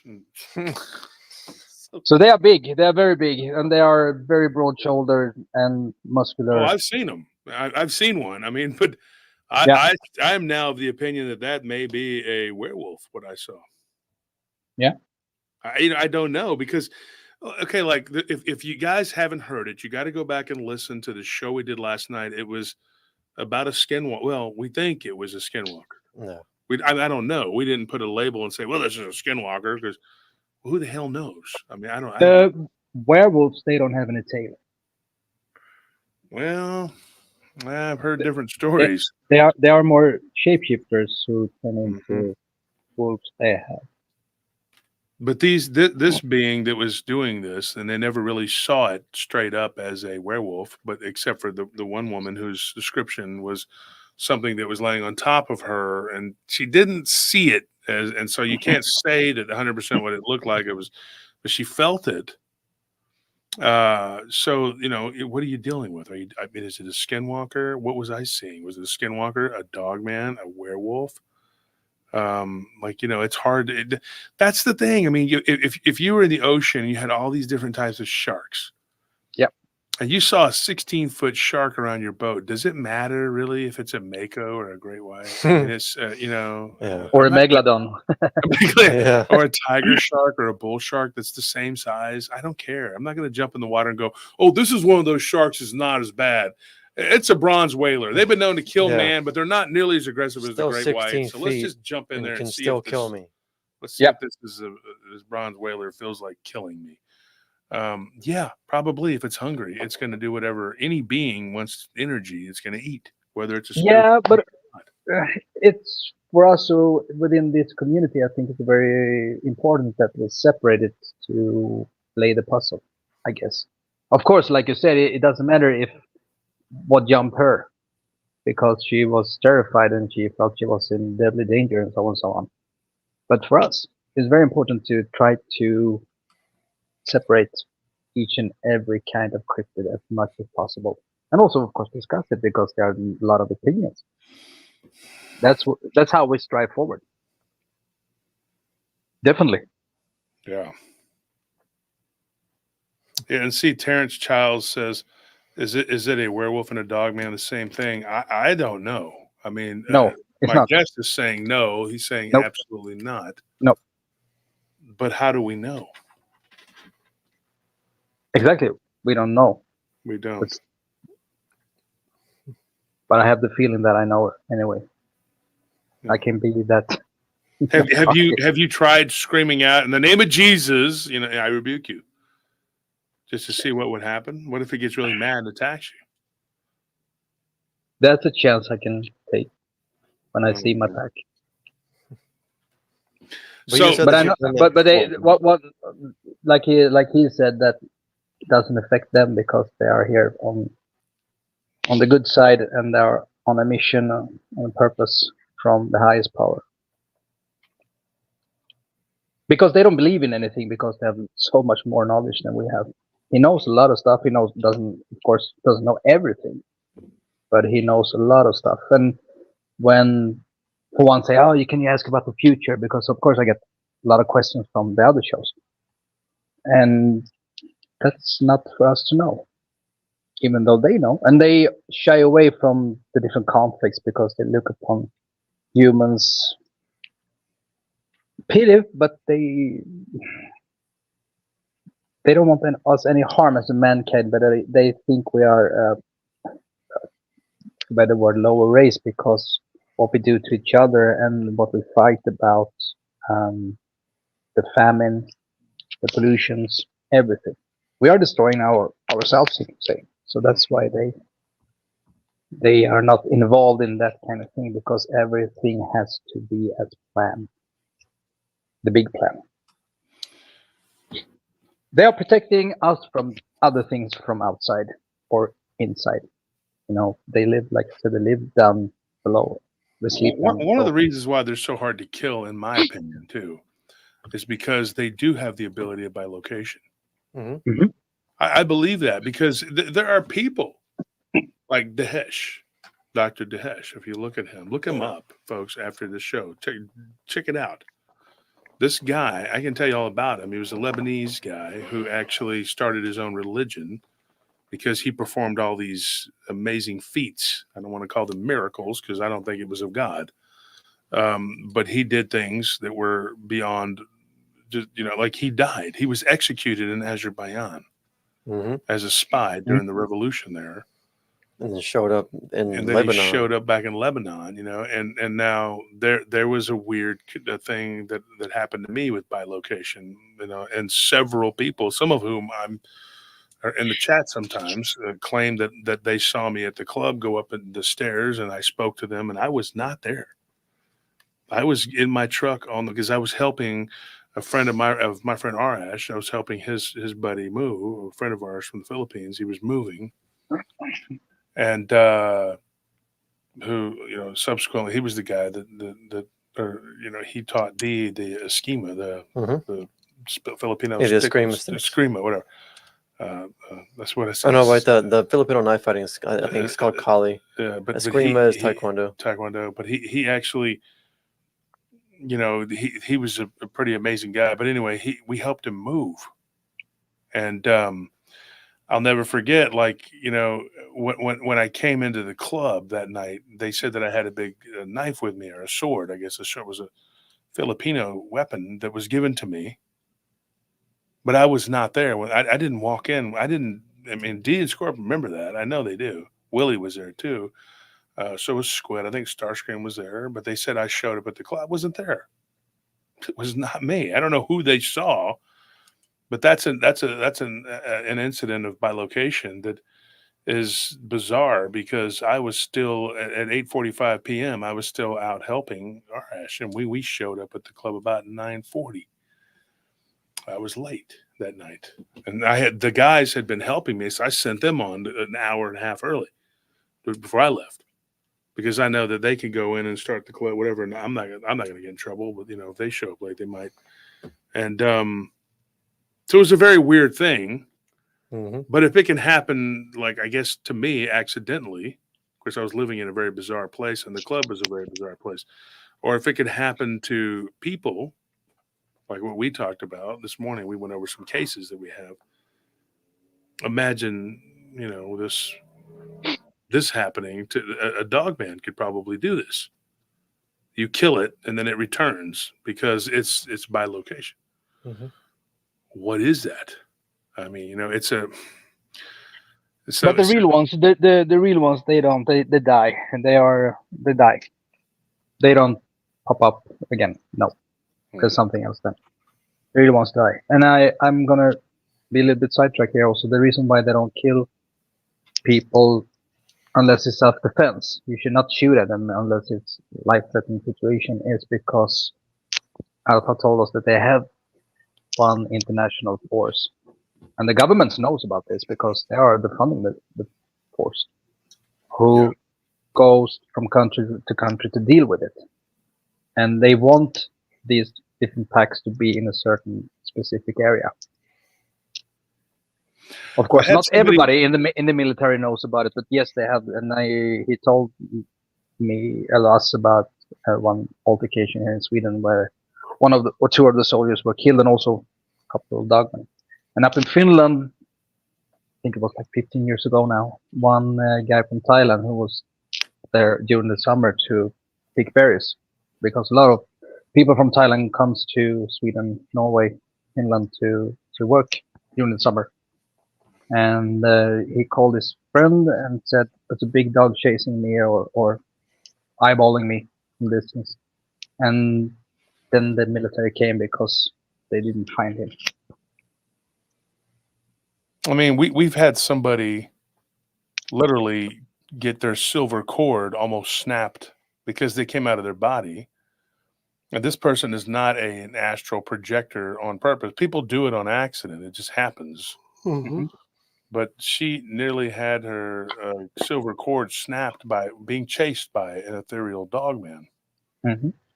And it was trying to sever that cord. I mean, and it was here's the kicker when she was telling us that, well, for 2 years she had been communicating with this thing and seen it in a physical level and on a spiritual level, but then when she went out of her body one day, it chased her. And then she tried to say, well, it didn't recognize my spirit. Well, you looked like you in that silver cord avatar state, because you don't have that when you're just a ball of light. Yeah. Mm-hmm. So how does that work? If you're if you're on the astral plane, which is the fourth density, whatever, you can see ghosts and whatever, but you have a silver cord that it keeps you grounded to your body. But if you go into the fifth density, you look totally different, and you're completely free of that. Shouldn't you be dead if you can't, if the silver cord ties you to the body? That's a whole nother thing. But it was this dogman knew what it was doing because it was trying to sever it. Mm-hmm. It was trying to kill her, Mm-hmm. which essentially would kill you. And so there's a lot to pack in there. I mean, and it's, and folks, we're going to get into each and every subject we talked about tonight. Eventually we will get into these subjects in depth. That's my plan, to go into depth about a lot of these. And of course, those of you who haven't jumped into the deep end with us, and you're probably showing up here going like, whoa, dude, people are crazy. I'm just here to talk about Dogman. This guy's talking about Big Alpha, speaking all these languages, the inner earth, and this guy's talking about a silver cord. I don't even know what that is. I mean, it's because PRT is known for going very deep, and we go hard in the paint, as they say. And that's what this is for. This is not a newbie show. I'm being real honest. If you want just some stories or whatever, and you want to hear about Dogman, just basic Dogman doing Dogman-y stuff, whatever. I mean, there's a lot of other channels for that. But if you want to get, there's a lot of books too. If you want to get real deep down into this and to the nitty gritty, I mean, it's, this is where you're at. And Dogman, and sorry to interrupt, Dogman, they are not Nephilim at all. The ones that you associate with. Referring to, yeah. No, they're not. Undefined says, "Go away, noobs." And when I was playing Age of Empires, like the David Icke of podcasts. Yeah, in his books, he just expands everything to a ridiculous degree. And you're just going like, "What is this? Slow down." Holy crap, man! The noobs, they always on Age of Empires. Oh The yeah. little trick they do, they like to be like, like a private or whatever, and then they start kicking the crap out of you, and you're like, what is this? Yeah. Because they make a new account because nobody will play with them because they're They're called Smurfs. yeah, It's like the online term. that's what for they 'em. do. Yeah, well, I did it because I got tired of people not. Oh, you're a second lieutenant, and I was beating up everybody. So I don't want to play with you. Yeah. I'm like, okay, well, I'm just gonna be a noob. So they're like, oh, noob. I don't want him on my team. Like, yeah, you don't want me on your team. And we just kick the living crap out of people, and that's a video game term. I used to be a gamer, and I was ruthless too. Boy, I would tear people up on there. They'd be talking trash. I ain't talking trash to some like 17-year-old on there talking crap. Like, man, F you, man. Dude, if I was in my high school, I'd beat you up. I'm like, no, you They wouldn't. did get mad. Like me and Wolf would team up on the Age of Empires and go against like anyone wreck and people, just dude. destroy people. They'd get so mad. And don't give me like an MMORPG, dude. Yeah. Because I'll go crazy. We wouldn't even have to say a word to each other. Like we just intuitively knew like what the other one was doing and how to complement their strategy. Like we went entire games like 3-4 hours long without saying a word. Not saying a word. We just know working what to perfectly do, yeah. in tandem. Mm-hmm. Yeah. The reason why Dogman also is very hard to kill is because they have enforced chest plate like Kevlar. So they have enforced chest plate, and they also have a genital plate because the rogue ones, when they fight or alphas who are not civilized, they try to bite the genitals of each other like the monkeys.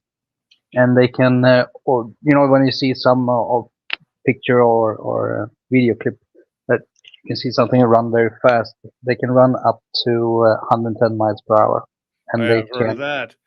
Well, and what about like the rancher up in Montana who shot one near the creek, and this black sludge? Now his real name, I'll just say it. His real name starts with an A, but I was gonna say it, but I probably shouldn't. But he gave me permission, but I don't want people going and harassing the guy. And he's online. He's not hiding. He's on Facebook, but he did say. Now, he told us this after we had already talked about it. You remember the guy with his sons, a shot that the black stuff came out of it? Mm-hmm. It contaminated their creek. 2 of their cows died from drinking out of that spot where that stuff went in. It was like a sludge. And the way he described it was like if you were to wet gunpowder, and pour it into water. He's like, dude, it was all in the water. And 2 days it was contaminated, and 2 of his cows died from drinking out of that stream. Like, what is that? And that was from, I believe, the chest. Mm-hmm. Is there something there that we don't know about? You could tell me what in the hell that is? Why, when you shoot them, it's black smoke or goo? I'm gonna get back to you on this one. I'm gonna ask Misha because that sounds also like ethereal being, not a dogma. But I mean, it manifests as a physical thing. Yeah. So that's a very interesting question, which I will dig deeper into and come back with an answer about that one if we answer that one. And they can also cover distance up to 340 miles in a day. They don't run, of course not. They don't run 110 miles per hour all the time. The marching speed is equivalent to 55, 60 miles per hour if they want to go somewhere. But usually they stay in their own region. Well, that's just crazy. Some of the stuff that we've heard of them doing, and then these giant beings that can just move through walls at will. That's another weird thing. I mean, that like somebody was getting chased by one in New Mexico, and she ran into her house, and it just came right through the wall. Not like, oh yeah, like the Kool-Aid. It wasn't like the Kool-Aid. Her name was Darlene, but she was telling us about this, and she says recently. And this thing just burst through the wall like nothing. Yeah, that's also some ethereal stuff because they just manifest like a hologram. The real ones, they can't go through walls like that in a physical form. No, that's another thing. So they are very earthbound, definitely. Those ones I speak of. And they can see infrared, of course, from miles and miles away. So that's why they have the trail cameras or surveillance cameras and everything. They just there it is. So that's why it is very hard to get a shot of them from game cams and stuff like that. Yeah. And the young ones are the ones who go around and harass. Usually just an inauguration process to show them they are worthy of being in a pack or being the big boys. So usually it is when they are the whole pack. If there are just one, probably it's the wrong one. Yeah. Interesting stuff. Well, you know what? I'm going to run, Phoenix. I got to get going here. I got things. I can understand that one. Yeah. It's 5:13 in the morning here. So yeah, I'm going to go to bed. Yeah. Well, thanks for staying up and jumping on with us. We here. appreciate you sharing. Yeah, of course. And if somebody wants to see the picture, they can go to my Facebook, John Phoenix North, and they can also contact me with questions, and then I collect them and come back to you guys. Or if you have further questions or want me to be on more shows, because I have also encounters, of course, especially one where my handlers run next to my car and save me from a moose. But we take it another time. We can talk again, because we just kind of scratched the surface today on what we're because you have a lot more to say. Oh yeah. And there was a lot that needed to be said and questions that needed to be asked, and there was a lot. Of course. Going on. That's what I'm here for. That's my purpose. Be the link between them and other people. And it's weird. And like I said, I would be a lot more skeptical with you if I hadn't known you for 5 years and hadn't seen you go from being just an observer to actually becoming a believer to becoming someone who's been communicating with them. Yeah, thank you. That's the interesting thing. He didn't. I'm gonna be honest. This guy did not start off as like, "Hey, I believe all this stuff, and this is what's happening," and blah blah blah blah blah. You took a leap of faith and you believed somebody, and you went and then you saw the pictures that were taken, and then you went from there. And so there was an actual evolution. Yeah, and that's the fascinating stuff, because I didn't ask for it. Just the way my purpose is. And like you said, exactly like you said, when Misha was on the show, I contacted her because I wanted to know more. Like I said, I've always been dead scared of werewolves since I was a kid. Thriller with Michael Jackson gave me nightmares for many days. Mm-hmm. Like all other kids who were 7, 8 years old, and different kind of spooky stories and everything. But I still love wolves, and I'm connected with them. Yeah, for sure. So folks, don't go anywhere. We're going to talk about this just a little bit after we're done talking to Phoenix. I guess, you know what? We got a few minutes here. Does anybody want to ask a couple questions? Do you have time for at least a couple questions, Phoenix? Oh yeah. I'm off the ship, so I'm free to ask or to answer any questions that you. Yeah. Somebody said this here, Anthony. That's for you. What was it? I'm not seeing what's for me here. It's right there. Anyway, could you link his Facebook page after the live show, Anthony? Oh, yeah. Let me get behind that computer. Oh, you can't see it, huh? No, I can see it. I can see it. I just don't care about you. No, we don't give a crap. You just don't care what Garrett has to say. I'm being a quiet baby. So Garrett Volk asks another question. He says, I guess he's trying to say they talk about reptilians. Yes. They do. The reptilians are the enemy, and they are at war with reptilians. Yeah, I've heard that too. Like I said, for a reason I can't reveal, but they are at war. They hate them. They hate the guts. Of course, if they meet any reptilian, they are killing machines. Mm-hmm. So, let me see here. Another question. Kurt Schlichting says, "Do they hunt rakes?" Yes, they hunt and kill them for our benefit. A benefit to say for our benefit. For our benefit. And they do it in another dimension, or also in this dimension. But rake is usually. I just posted the link for John's Facebook just for you, Garrett. Nobody else. Nobody else can click on that. Yeah, just it's Garrett. only he can. Garrett. Yeah. And if you click on it, I will find out, and I will give you the tiny hand. I will find you. We'll find you. This is not for you. It's only for Garrett to click, not no one else. I have a special set of tiny skills. Yeah. All right, guys.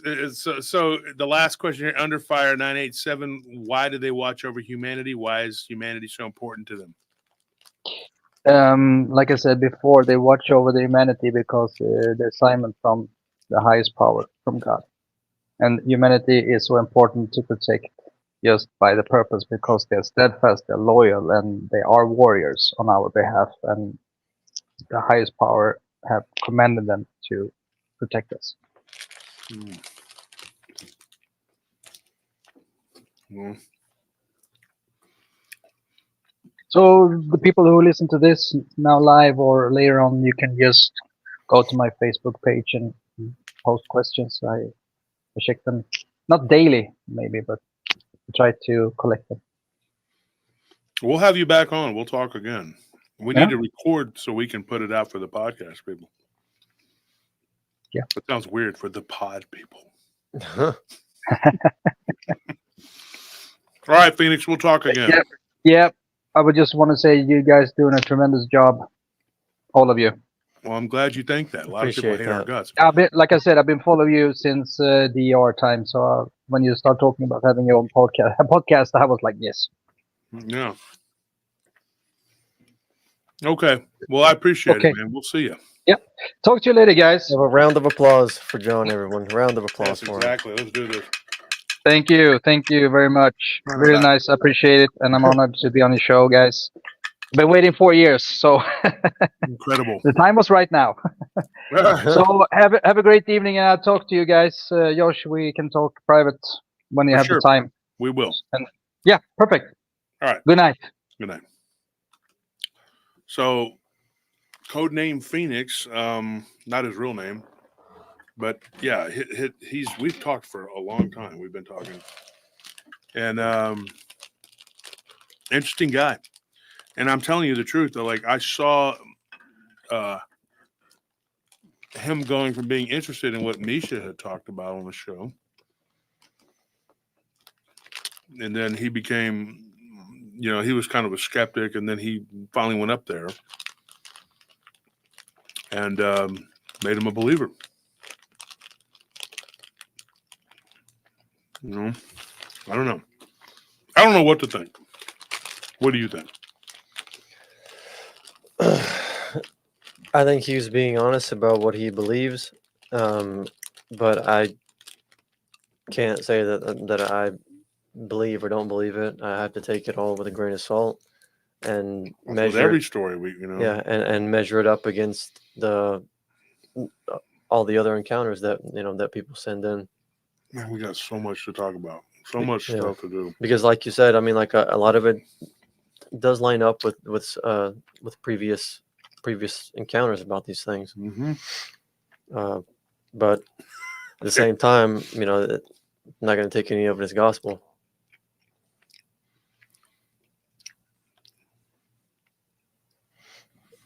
Yeah, that's funny. Garrett says everyone else back off. Yeah. Back off! I'm starving. Yeah. Lay off me! I'm starving. Yeah. Mm-hmm. So, I want to dispel one rumor about me. I don't have my thugs burn people's houses down. Okay. I just want to say that. I don't. Are you sure? Are you sure? Yeah. Because the stuff people are saying about you sounds pretty bad. All you have to do is not have people burn houses down. I don't know. It sounds complicated. No, it's not complicated. Well, it's really not. You could just not put kerosene on it and it won't happen. Yeah, but I don't know. That's a lot to figure out. When you already bought the kerosene, you kind of have to do it.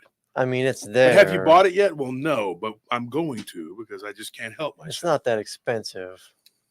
It's not like it's putting me out to do it. I'm just saying. Hey, Breezy, what's Breezy doing? Breezy, you just showed us already over. Breezy's like, what up, y'all? What I miss? Acapulco shirts. And you'll need the cocaine. Get the hell out of LA for 40 hours. Blows my weekend. Blows my weekend, man. Because obviously I'm going to have to go with you. That's Fear and Loathing, folks. Okay, we're not using Acapulco shirts, guns, or cocaine, or fast car. What is this? Is a fast car with no top? Yeah.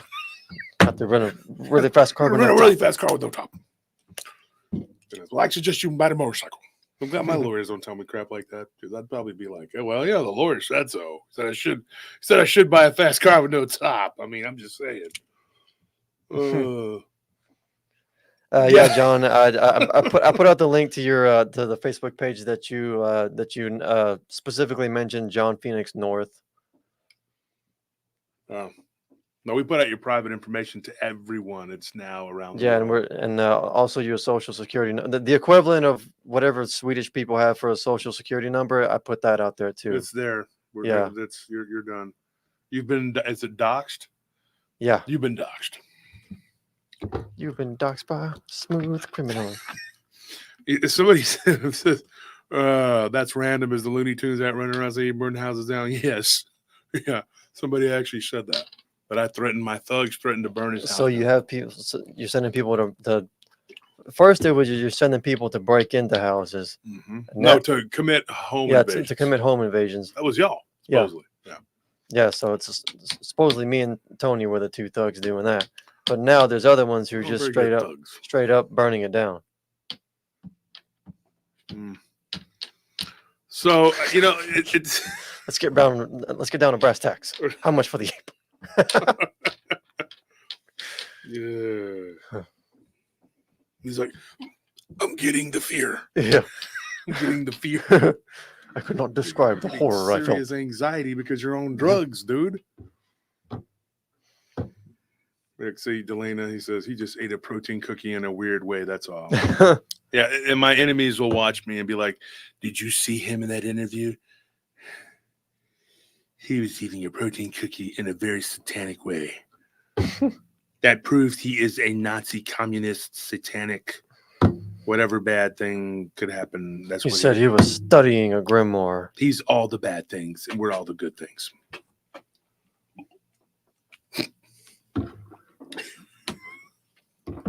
What's so damn funny about it is it's like it's not hurting our numbers. Obviously, people want to come and see, whatever they've called me, an Islamic sympathizer, a Jesuit. I've been called Jewish, been called anti-Jewish, I've been called communist, I've been called Nazi, I've been called satanic, Luciferian, gay, anti-gay. That's the weird thing. How are you gay and anti-gay? They said I bashed. You're one of those self-hating gay guy. Yeah. I can't help it, man. You're I love really dudes, but I'm just so angry about it. You're really ashamed of it, and you got sent to one of those pray the gay away camps. Thank you, Lord, for keeping my anus clean. Come on, man. Oh, the smack talk. I know sometimes it aggravates y'all, but it just makes me laugh. I know, because I look at it, I'm like, what is this incredible garbage? They see these people saying this stuff, and then they get all excited, so they want to be a part of it. Yeah, this guy, he wiped his ass with the Constitution. He hates America. He said he wants to live in China, or whatever. They come up with the most crazy shit that they Hello, Joe. That's probably the worst accusation yet. Wolf is a normal Austinian. Man, what is an Austinite? Yeah, it's an Austinite. It's an Austinite, which is like saying now you're a sodomite. Now that's the most damning one right there. Oh man. I had somebody message me the other day, and they were like, "Why do you hate the police? Is it because you're a criminal?" Like, I never said I hated them. I said that since they defunded them, there were some that were really out of shape. Yeah. Need to work out. The other night, though, I give a shout out to Officer Wynn and Officer Leal. Yeah. Those guys answered a call for us the other night. We had a great conversation with them and the EMS people. Yeah, they're really nice. Really good people. Gave them some autographed books. And they were really into it. And then the hotel people were very nice. Cheyenne, he was a good guy. I forgot the other guy's name. He went to high school with Tony. But anyway, him too. They were all really, really nice, very good people. One of our jobs, and they were very cool. And people are just people. There's going to be good people. There's going to be bad people. And maybe Dogman is the same way. There's good Dogman, bad Dogman. I don't know. And I'm trying to figure it out myself. You know, Yeah. I was on the phone with Truth yesterday. He called me and we were talking, and he was just like, why do all these people, there's a whole gaggle of them trying to come after you. And I said, dude, who cares? Let them all get on the SS sinking ship and go out in the middle of the ocean. Don't give a damn.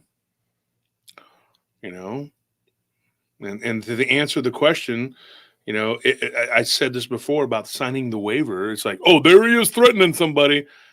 I did. I said I signed the waiver.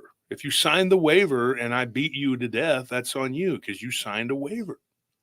What is so hard to understand about that? Like, they act like this is some big revelation or something. If you sign a waiver to fight somebody and that person hurts you bad, that's on you.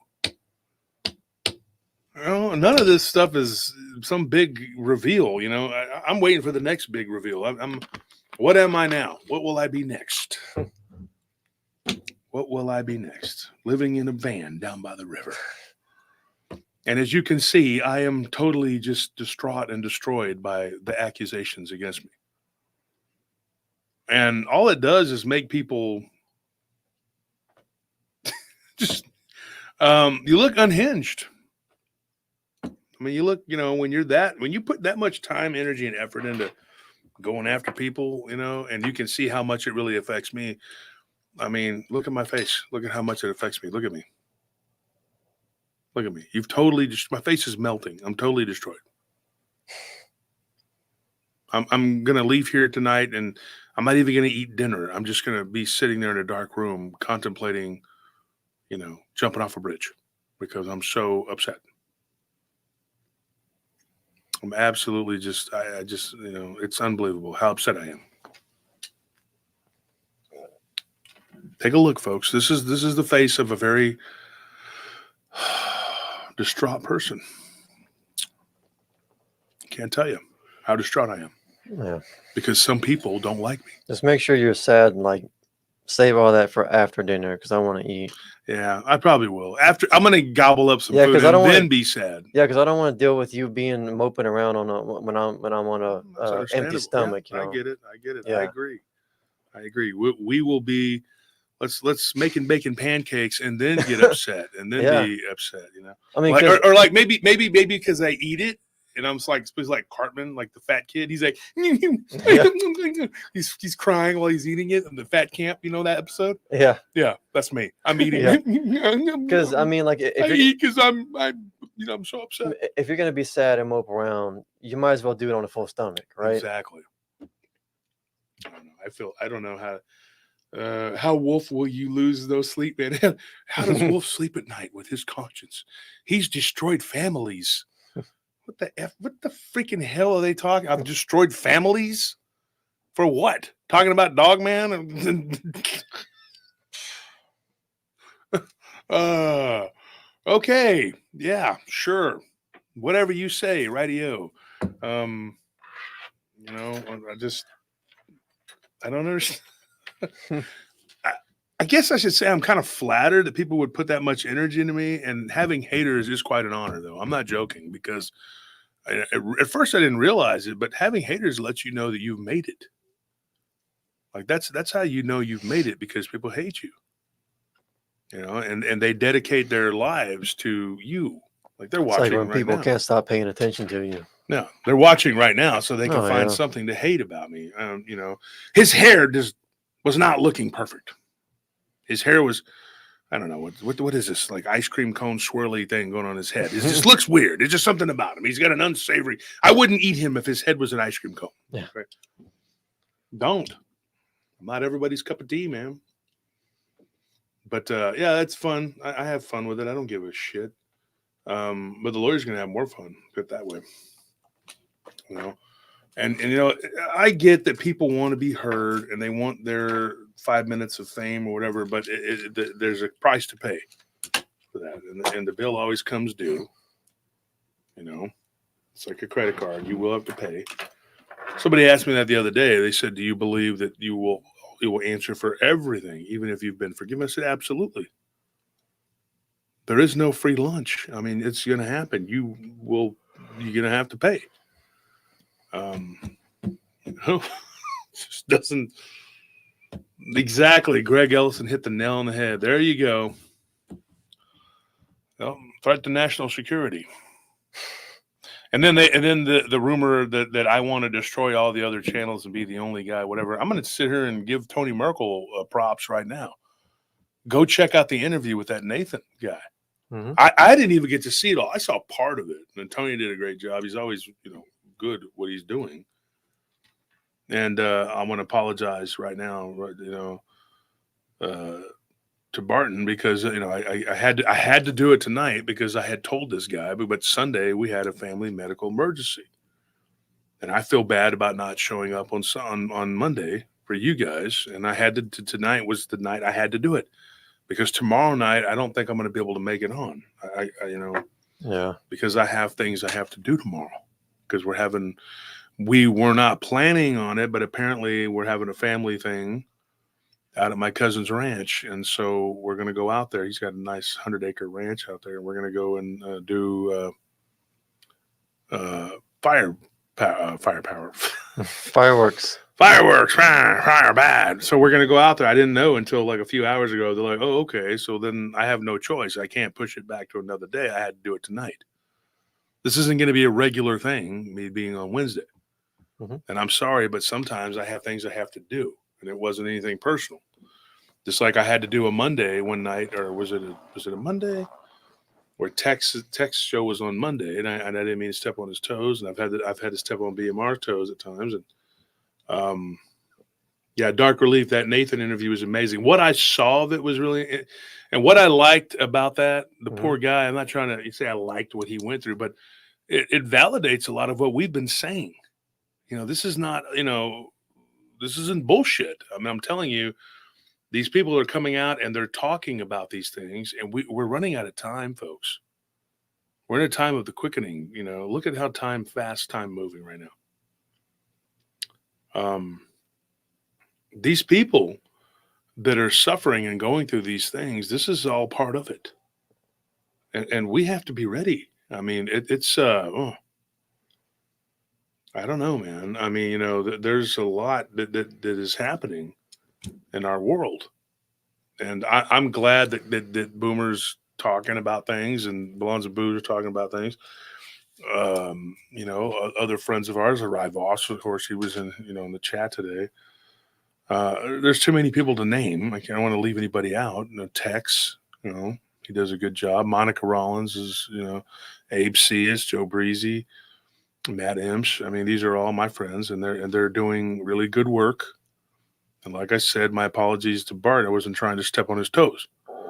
And I told him, I talked to him before the show, and I said, look, I wasn't trying to step on your I'm not trying to step on your toes, but I have to do this. I have no choice.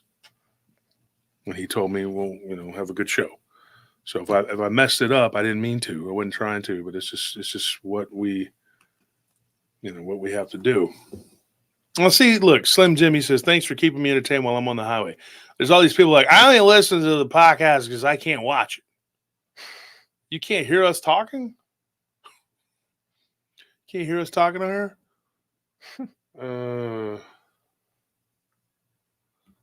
I just look at and I don't like, the thing is, I don't care who people listen to. If you want to listen to other podcasters or YouTubers, go ahead. Now, there's certain people I take exception with because they're frauds. But do what you got to do, man. Listen to who you want. Be who you want to be. God knows I am. I'm out there, man. I'm out there. I'm hanging out at the Iron Bear. Didn't even know it existed until a month ago but now I'm there every night now, though. It's a real place? Yeah. Oh, I thought they just made it up. That's what I thought too. But I thought it was the Iron Bull. So I kept looking up Iron Bull, and then it turned out it was called the Iron Bear. It's a dive bar right there on 6th Street, but it's not a dive bar. This is like a place where men like to talk to other men. and have Yeah. a good time, or whatever the hell they do. Go Whatever. to talk to other men about being a They man. want to talk to. Do man They things want to be with manly other mans men. and go on to be real men and Yeah. wear assless chaps or whatever. I shouldn't say that because I don't know what the hell they're doing. Wearing bearskins. Yeah, it's Murphy. You're right. It is. It's a rainbow club. Let's put it that way. And I'm not going to bash them because I don't want people saying that I've already been accused of being anti-homophobe, gay, whatever. And then, but now they're saying that I am one or whatever. Who cares? I don't give a damn what you say about me. Okay. Go run to what is that goofy shit they go to? Oh man, what's that one with the little alien smiley guy, the red one, the red thing? Reddit. Oh God. Go there Yeah. and say whatever trash in any way you like. I don't give a shit. There's people that have dedicated their whole lives to hating me. And Even they find any excuse to hate you. But the thing, like I said, is, I mean, you're the one that's wasting your whole. It's like that Dave Chappelle skit. I'm not going to say the word, but he's like, "You want a biscuit with that? N word?" yeah. And he's like, I thought it came with it. What's up with the attitude? Yeah. and everybody's like, I'm supposed to be mad at this guy for saying that. He's the one working at KFC, not me. I don't give a shit. I mean, you're the one up there wasting your life over there. He's good. I hate this comment. I'm gonna get him on this one. I don't give a shit what you say. The funniest thing was when you sent me that thing where it said that I had a new account on there. Yeah. What? Yeah. You remember that? We were talking about it the other day, Yeah. and you said, look, they said you have a new account on there. Mhm. And I went and I looked, and I was sitting there with Tony, and we were looking at it. We were laughing our asses off because they think that I'm in there giving a shit. Dude, Don't care. you don't even know how to use Reddit because I don't even know how to use Reddit. Yeah, I don't. It has like the stupidest, dumbest user interface I have ever seen. Like not even 4chaners will use Reddit. They hate it so bad. And 4chan is like a notoriously crappy like Yeah, image they're board. like horrible people It's just like that's where all the trash of the internet goes. But even they look at Reddit and be like, yeah, I'm not going there, man. I think what really gets these people they get hot and they get bothered. They get hot and bothered because I don't care. That I don't give a shit. They're not really. I don't give a shit what they say. It's not affecting my life. Viva Las Vegas. Like, this is not a good time for psychedelic drugs. Reality itself is too twisted. Hunter Thompson with the big glasses and the hat and the monocle. Police are coming after you. The what is that thing called? He smokes out of that little. It's like a filter. Yeah, but he's got like this. What's it called though? It's like a long plastic filter or something. I don't know what it's called. There's something. Benicio del Toro says it in there. You just sit there with that. Whatever it is. He calls. He was hiding behind the couch. The dude was all like, okay, and he walks out. Yeah. And then later on, Del Toro had the knife in his face. Sitting there with those sunglasses. I know what you're up to. What up to, man? You can turn your back on that drug. You can never turn your back on it, or you can never turn your back on a drug person, but you never turn your back on a drug. Yeah. Oh boy, that's funny. Hey, Mike Turner, what's going on? Ozzy Sue. No, it's so funny. Yeah, T-Bone. The guest was a guy named John Phoenix. On here, XN says, nah, 4chan used to be good. Now it's a Fed post. Jeez, what are they talking about in there? They got to go in there and I'm just saying, like, the 4chan's had a reputation for, like, just being, like, a really notorious place. But even they can crap all over Reddit, poop all over Reddit all day long for how stupid it is. And the user interface is garbage. The people are garbage. Smurfy says the Iron Care Bear. The Care Bear stare. I think in that place, though, the stare would be like, like Eddie Murphy said, that's the one with the podcast. He's an asshole. I hate him. Yeah, whatever, man. It's funny to me. I don't give a shit. I don't really care.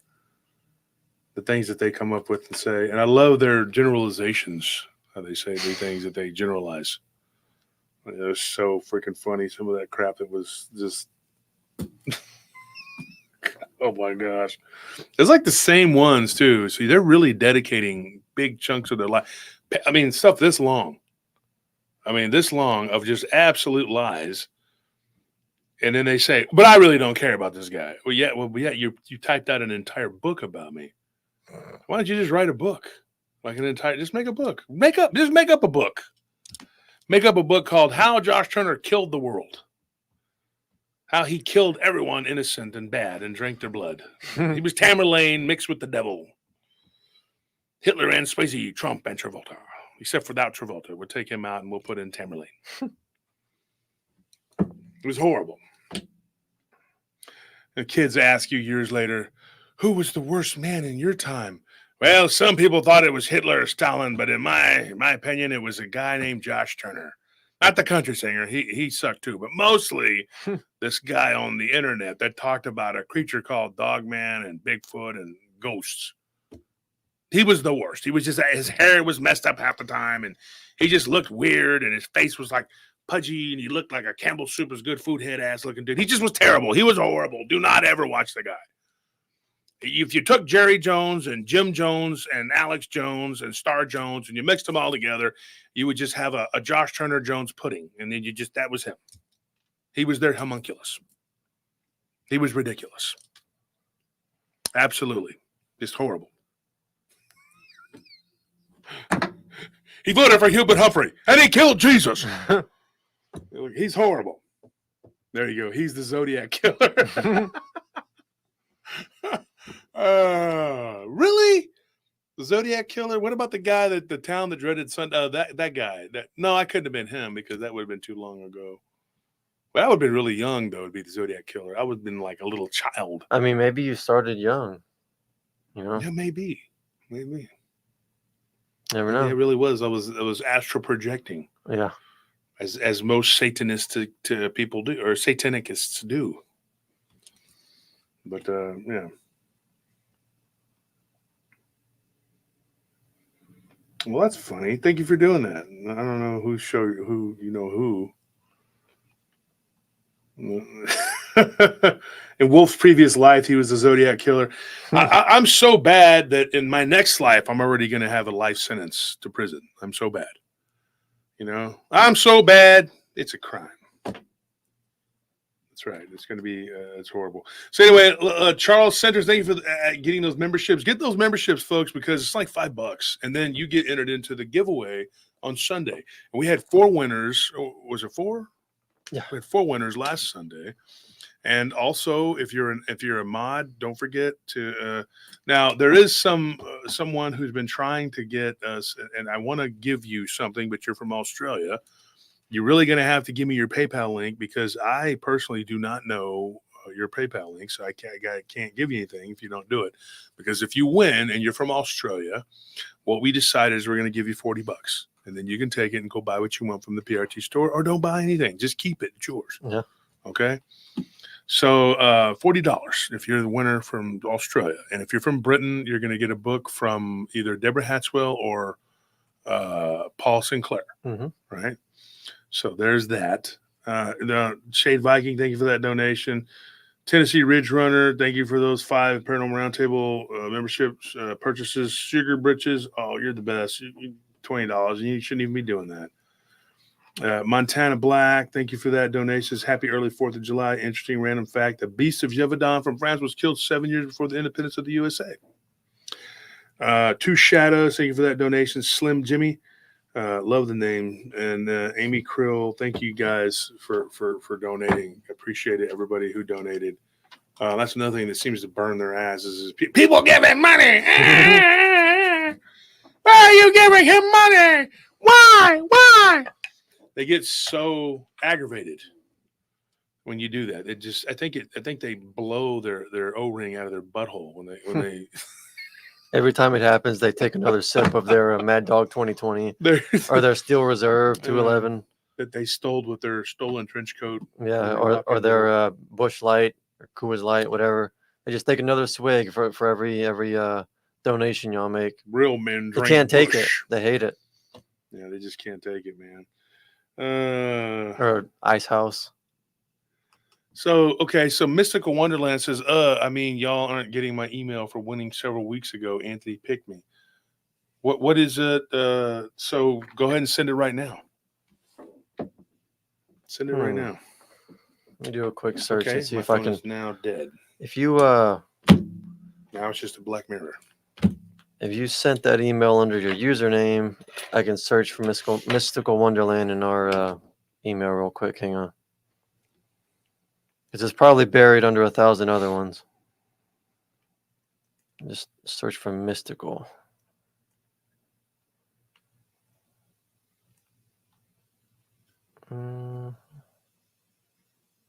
Okay, Mystical Wonderland then. No, she said it's under Bernard. Bernard? Lord.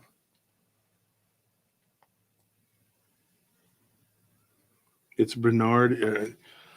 I thought I remember you winning, but I don't remember you sending us anything. Sometimes people it'll go to junk. And I don't know who decides that. Okay, in the land of Bernard. Okay. emails. All right, let me see. But Let me type that in.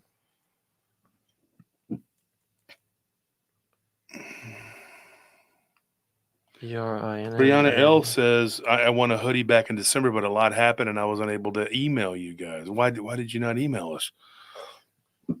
Send the email. If you won something then we owe you. Send the email. You're not going to hurt us. You're not going to hurt our feelings. We want you to have things. We want to give it to you. That's why we do the giveaways. Yeah, nothing's coming up under Bernard. Well, Mystical, send it again to Josh Turner at prtpodcast.com. And Brianna, send us your email. And if you are a mod, you whatever, just tell us what you want. We'll send it to you. So thank you for being a part of typos too, because last time that's what happened with someone.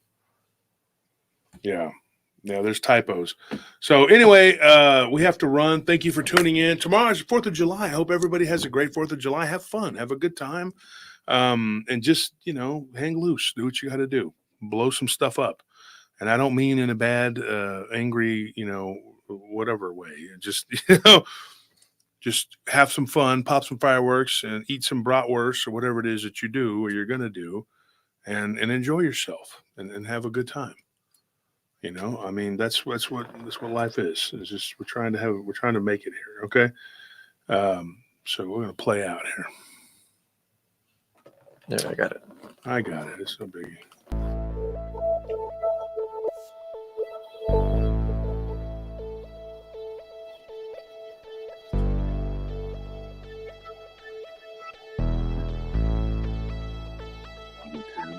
We'll take picture of you.